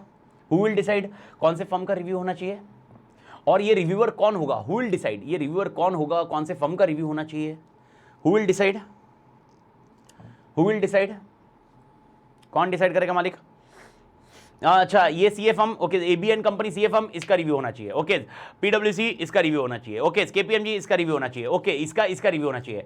आईसीआई, वंदना जी ने आंसर दे दिया, आईसीआई, वंदना जी का आंसर आया, और प्रणव का भी आंसर आ गया, राघव का भी, राघव ने आंसर थोड़ा सा मॉडिफाइड करके दिया है, जिसको उन्होंने, राघव ने बोर्ड बोला हुआ है, बाकी धारा ने भी आईसीआई बोला हुआ है। लेकिन मैं आपको एक चीज बता दूं, जैसे आपने आईसीआई बोला, ठीक है, ये अपना कंटेक्स्ट था, अब इसको थोड़ा सा फॉर्म देखेंगे। आईसीआई इसके लिए एक बोर्ड बनाएगी, ओके, और इस बोर्ड का नाम होगा पीयर रिव्यू बोर्ड। अगर आपने यहां पर पढ़ा तो पीयर रिव्यू बोर्ड, आईसीआई नहीं होगी, सीए इंस्टीट्यूट नहीं होगी, सीए इंस्टीट्यूट इसके लिए एक बोर्ड फॉर्म करेगी, एक होगी पीयर रिव्यू बोर्ड। उसी तरह क्वालिटी रिव्यू में क्वालिटी रिव्यू बोर्ड होगा, क्यूआरबी, इधर होगा पीआरबी, उधर होगा क्यूआरबी। दोनों बोर्ड के रिक्वायरमेंट्स अलग अलग है, दोनों बोर्ड के कौन मेंबर्स बन सकते हैं, क्या नहीं है, वो अलग अलग है। तो यहां पर आपको समझना होगा, ओके, पीयर रिव्यू कौन करने बोलेगा, बोर्ड करने बोलेगा। अब यहां पर मैं सिर्फ वर्ड यूज करूंगा बोर्ड, मालिक बोर्ड जैसे ही बोलूंगा तो बोर्ड ऑफ डायरेक्टर मत समझना। अब समझे, अपने दिमाग को क्लियर रखो, बोर्ड ऑफ डायरेक्टर मत समझना, बोर्ड ऑफ मतलब बोर्ड ऑफ डायरेक्टर, अबे पीयर रिव्यू बोर्ड है इधर। तो ये चैप्टर में board represent peer review board, sir ये पीयर रिव्यू बोर्ड बनाएगा कौन, कॉन्स्टिट्यूट कौन करेगा, this will be constituted by council members. Sir ये काउंसिल मेंबर कौन होते हैं, शायद आपने सुना होगा सेंट्रल काउंसिल मेंबर। अभी इलेक्शंस भी होने वाले हैं सीए इंस्टीट्यूट के दिसंबर में, आपको अभी आने वाला, थोड़ा सा रुकिए, अभी अक्टूबर नवंबर में आपके, मतलब आपके घर पे, अगर आपके घर पे कोई सीए है या आपके सीएफएम में, आप देखो ये अभी फुल चालू होगा, वोटिंग फर्स्ट प्रेफरेंस वोट इनको दीजिए, ठीक है, हर जन के अपने क्राइटेरिया। एंड आई ऑल्सो, मैं भी 2-3 जन को ऐसे जानता हूँ जिनमें डेफिनेटली कुछ क्षमता है करने की, लेकिन अभी क्या विजन है हर जन की रिक्वायरमेंट अलग है, उसके हिसाब से ये वोटिंग प्रोसेस होता है। तो नेवरदलेस, ओके, वो काउंसिल मेंबर ये बोर्ड बनाएंगे, काउंसिल मेंबर से। अब ये बोर्ड कैसे बनाएंगे, कितने मेंबर्स होंगे, उनका टेन्योर क्या होगा, उनको निकाला कैसे जा सकता है, उनको अपॉइंट कैसे किया जाएगा, ये सब अपन बाद में पढ़ेंगे। बट राइट नाउ आपको ये समझना होगा, बोर्ड जैसे ही मैं वर्ड यूज कर रहा हूं, this is called peer review board, ठीक है मालिक। तो आप समझे पीयर रिव्यू क्या है। अभी आपको 3-4 चीजें आ गई, ओके, क्या क्या नाम आ गया मेरे को बताओ, पहले कौन होगा, मेरे को बताओ। प्रैक्टिस यूनिट होगी, ओके, एक होगा रिव्यूअर, एक होगा पीयर रिव्यू बोर्ड, ओके, 3 नाम याद रखने, 3 नियम याद रखने मालिक, 3 नाम याद रखने मालिक, 3 नाम, भारत माता की जय, एवरीबडी कान खुले, हाँ, 3 नाम कौन, पहला है रिव्यूअर, दूसरा है प्रैक्टिस यूनिट, दूसरा है रिव्यूअर, तीसरा है पीयर रिव्यू बोर्ड। वापस बोल रहा हूं, okay, practice unit, reviewer, peer review board, practice unit, reviewer, peer review board, ये 3 को बैठा के रखो तो ये चैप्टर काम खत्म होगा। तोड़ खत्म हो जाएगा, मतलब एकदम लेविशली काम खत्म होगा मालिक इस चैप्टर का। इस चैप्टर में आपको एक पैसे की दिक्कत नहीं आने दूंगा, मां कसम, मतलब पूरे इसमें नहीं आने दूंगा मालिक, लेकिन कितना भी है तो आपको इंटीग्रिटी रखनी पड़ेगी मालिक, अपन तो कॉन्सेप्ट तोड़ पड़ाएंगे मालिक। भारत माता की जय, तो 3 नाम, ओके, अब ये 3 नाम आपके दिमाग में बैठ गए, ठीक है मालिक। अब पहले पीयर रिव्यू को समझते हैं, पीयर रिव्यू करना मतलब क्या करना। तो पहला पॉइंट याद रखिए, पीयर रिव्यू में मैं कीवर्ड्स बता रहा हूं वापस, ये डेफिनेशन सर इंपॉर्टेंट है क्या, मैं वापस कुछ कॉन्सेप्ट के लिए है, इसीलिए मेरे को बताना जरूरी है, ओके। तो वो जैसे ही चैप्टर एंड होगा तब आपको ये समझ में आ जाएगा इसके वर्ड्स कितने काम किए हैं। तो पीयर रिव्यू में क्या होता है, पीयर रिव्यू में, ओके, एग्जामिनेशन होता है एंड रिव्यू होता है। क्या होता है बेटा, एग्जामिनेशन एंड रिव्यू होता है। सब लोग मेरे पास हैं, ओके, सब लोग मेरे साथ में, ओके, मेरे साथ में। वंदना जी बोल रहे but sir on which background this peer review should be done, will discuss ना। एप्लीकेबिलिटी वंदना जी आएगी ना, वो नेक्स्ट इसमें देखेंगे ना अपन एप्लीकेबिलिटी।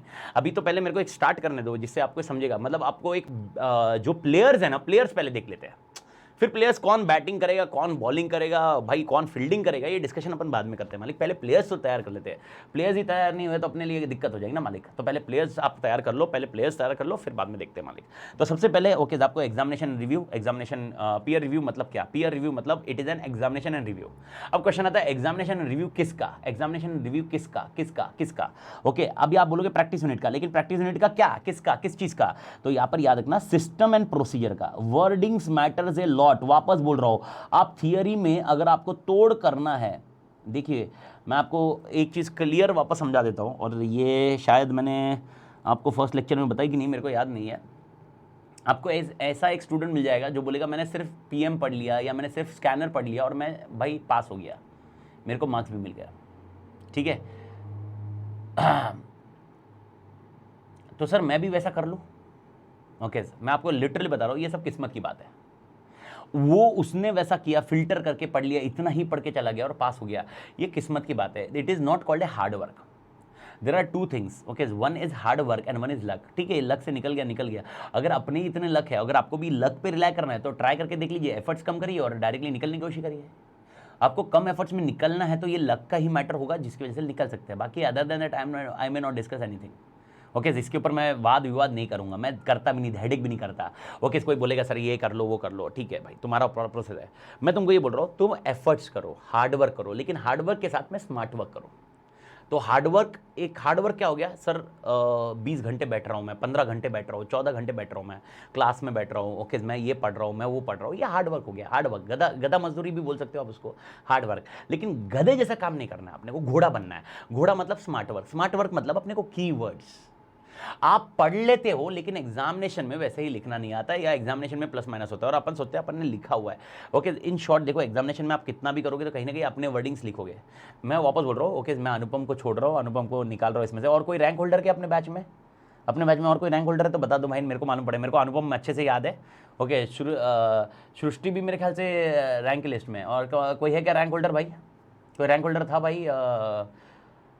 प्रणव मेरे ख्याल से तो नहीं, क्योंकि आईटी में तू पंटर मेरे साथ ही था, तो प्रणव मेरे ख्याल से नहीं। एनी रैंक होल्डर, तो रैंक होल्डर को अलग कर देते। रैंक होल्डर स्कैनर होता है। स्कैनर क्या मतलब, उसने ऐसा बुक स्कैन किया और एग्जामिनेशन में जाके ये कर दिया। जगत भाई माँ कसम, जगतवीर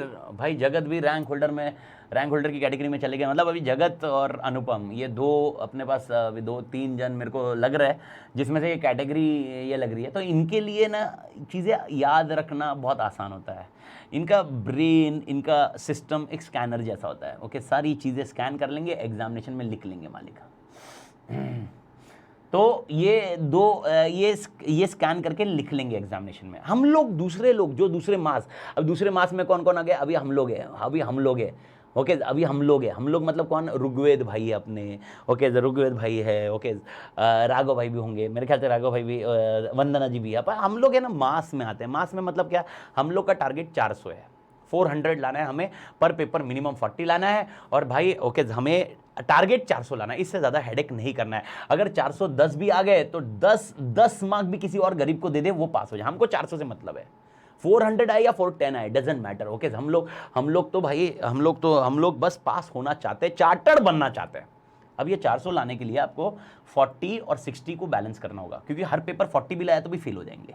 तो 40 और 60, यानी कोई पेपर 40 आनी चाहिए, ओके, और कोई पेपर 60 वाला कैटेगरी वाला रहेगा। तो 60 वाले कैटेगरी में, ओके, आई बेट थियरी सबसे आसान है। मैं आसान क्यों बोल रहा हूँ, प्लीज अंडरस्टैंड, इसलिए नहीं कि मैं पढ़ा रहा हूँ। आप ऐसा बोलोगे नहीं आप पढ़ा रहे हो इसलिए, तो ऐसा नहीं रहे। मतलब होता है, बहुत जन को प्रैक्टिकल बहुत अच्छा लगता है, किसी को थियरी अच्छी लगती है, जिसको जो अच्छा लगे गया लेने। मेरा डिस्कशन होनी है 80-90 आवर्स में। ओके, 80-90 आवर्स में 100 मार्क्स खत्म हो रहे हैं। और 100 मार्क्स को याद रखने का अगर तरीका आपने बैठा लिया, ना, माँ कसम, आप इमेजिन करो, मिनिमम एफर्ट्स मैक्सिमम मार्क्स। यही एफआर और एसएफएम में टाइम देखो आप, मैं इसका मतलब एफआर एसएफएम में झोल मत मारना, माँ कसम सालो, अपने को पूरा टारगेट अचीव करना है। लेकिन एफआर एसएफएम में आप कितने नंबर ऑफ आवर्स डालने वाले हो, और उसके बाद ओके आपको एफर्ट्स। यहां पर मैं आपको बता रहा हूं कि अगर आपने कीवर्ड्स अच्छे से याद रख लिए ना मालिक, ओके, बस टारगेट तोड़ेगा मालिक। अरे 80-90 आवर्स, और मैं बोल रहा हूं पूरा आया। अच्छा ठीक है, आप बोलोगे फिजिकल लॉ नहीं पढ़ा रहे, फिजिकल लॉ से क्या उखाड़, फिजिकल लॉ कितना होगा मालिक? फिजिकल लॉ अगर अपन देखे भी है, और चल मेरा मूड भी आ गया, मैं डिस्कस भी कर लिया, तो मालिक कितना, 5 घंटे 7 घंटे भाई यार, कितना भी रहा यार, 100 मार्क्स को अपन 100 आवर्स यार। ओके, आप इमेजिन करो कितना बड़ा इंपैक्ट रहेगा ये आपके एग्जामिनेशन पॉइंट ऑफ व्यू के लिए। देखो मैं बताऊं, एक क्लास खत्म करना, दूसरा है ना उसको लास्ट में सब रिवाइज करके खत्म करना है। ओके, उस टारगेट के लिए आपको ये कीवर्ड्स याद रखने पड़ेंगे।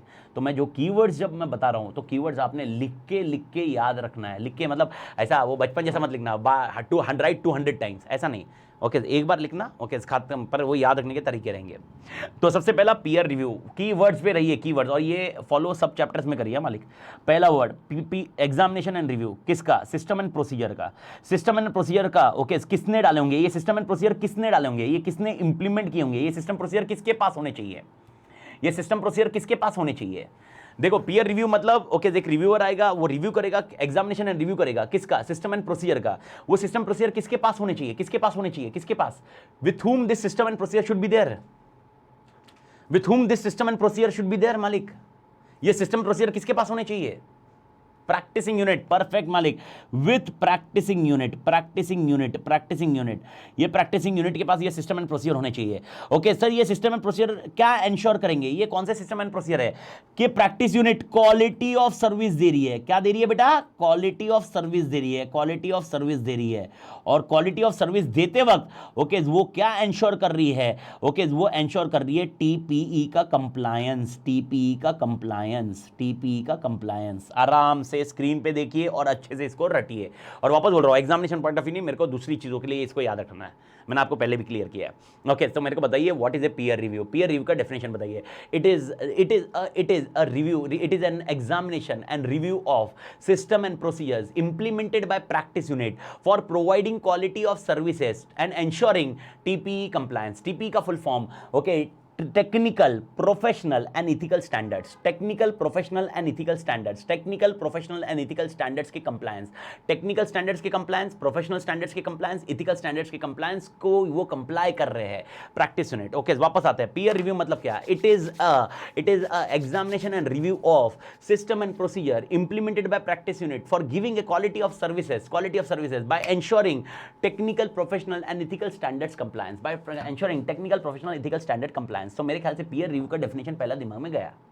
तो पीयर रिव्यू में आपको ऑल टुगेदर समझ गया, इसका मतलब प्रैक्टिस यूनिट के पास कुछ सिस्टम एंड प्रोसीजर होने चाहिए, प्रैक्टिस यूनिट के पास कुछ सिस्टम एंड प्रोसीजर होने चाहिए। वो सिस्टम एंड प्रोसीजर से क्या होना चाहिए, वो सिस्टम एंड प्रोसीजर से क्वालिटी ऑफ सर्विस होनी चाहिए तोड़, और वो क्वालिटी ऑफ सर्विस ओके इसके एंश्योर क्या करना चाहिए, व्हाट एंश्योर करना चाहिए, क्वालिटी ऑफ सर्विस तो दे रहा हो तोड़, लेकिन साथ में क्या एंश्योर करना चाहिए, technical professional and ethical standards के कंप्लायंस। भारत माता की जय। तो मेरे ख्याल से पहला पॉइंट पार्किंग लॉट में डाल देते हैं, और ये दिमाग में बैठ गया आपके लिए। ओके ये दिमाग में बैठ गया है, पहला पॉइंट दिमाग में बैठ गया मालिक, पीयर रिव्यू का डेफिनेशन। ओके ये होने के बाद सेकंड पॉइंट आता है। ओके सेकंड पॉइंट अपन बात करेंगे, सेकंड पॉइंट ओके ये पीयर रिव्यू के डेफिनेशन के साथ में दूसरा डेफिनेशन जो अपने को करना होगा वो होगा प्रैक्टिस यूनिट का। सर प्रैक्टिस यूनिट कौन है, ओके इसमें मैं ज़्यादा डिस्कशन नहीं कर रहा हूँ क्योंकि ये आपको ऑलरेडी पता है। प्रैक्टिस यूनिट मतलब कौन है, okay firm of chartered accountants, firm CA firm होगी, firm of CA okay CA firm होगी, और a member in practice, or a member in practice, in individual name or trade name,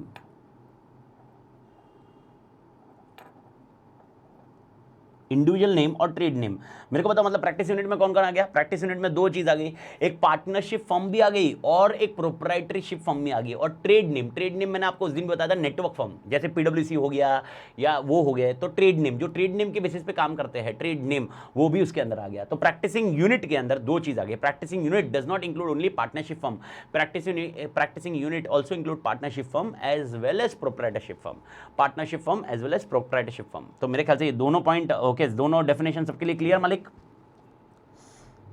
हाँ या ना बताइए मालिक।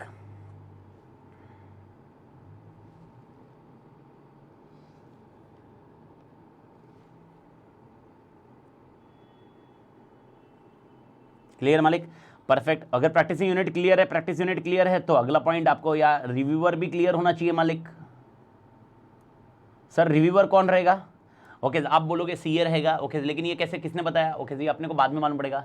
तो रिव्यूअर कौन होता है, रिव्यूअर कौन होता है मालिक, reviewer is a person, reviewer is a member who is empanelment, जो एम्पैनल किया गया है बोर्ड ने कुछ पैनल मेंटेन किया है जिसके अंदर बोले ये लोग रिव्यूअर है, यानी बोर्ड के पास एक लिस्ट होगी, 10 नाम की, एग्जांपल बोल रहा हूं 10 नाम, तो इसका मतलब 10 नेम्स है उसमें, ऐसा नहीं है। एग्जांपल उनके पास पैनल होगा एक, ओके एक एम्पैनलमेंट होगा, उसके अंदर एक लिस्ट होगी, ओके वो लिस्ट में जो नाम होंगे वो होते हैं रिव्यूअर, ओके वो members of that particular empanelment होते हैं। ओके अब ये एम्पैनलमेंट नाम आने के लिए क्या क्या करना चाहिए हमें सर, उसके लिए what should we do sir, okay will discuss in this portion peer review board, okay will discuss in this portion peer review board, तो that is the next portion, तो will check it later on. तो right now you understand reviewer means what, reviewer means okay a member duly approved, member है okay duly approved and empanelled by board, board ने इस member को approve किया है कि हाँ भाई तू रिव्यूअर हो सकता है एंड तेरा नाम हम एम्पैनलमेंट में रखेंगे, that is called okay empanelment. तो ये कॉन्सेप्ट है ऑल टुगेदर आ गया आपके लिए रिव्यूअर। तो रिव्यूअर में 3 नाम याद रखिए, मेंबर है, ड्यूली अप्रूव्ड एंड एम्पैनलमेंट रखा हुआ है, और ये एम्पैनलमेंट कौन मेंटेन कर रहा है, बोर्ड मेंटेन कर रहा है। एंड आखिरी पॉइंट है जो मैंने आपको बता दिया, PRB। PRB का फुल फॉर्म क्या है, peer review board. Sir peer review board मतलब कौन, ओके ये है बोर्ड। ये कौन कॉन्स्टिट्यूट करेगा, काउंसिल कॉन्स्टिट्यूट करेगा, बोर्ड कॉन्स्टिट्यूट करेगा।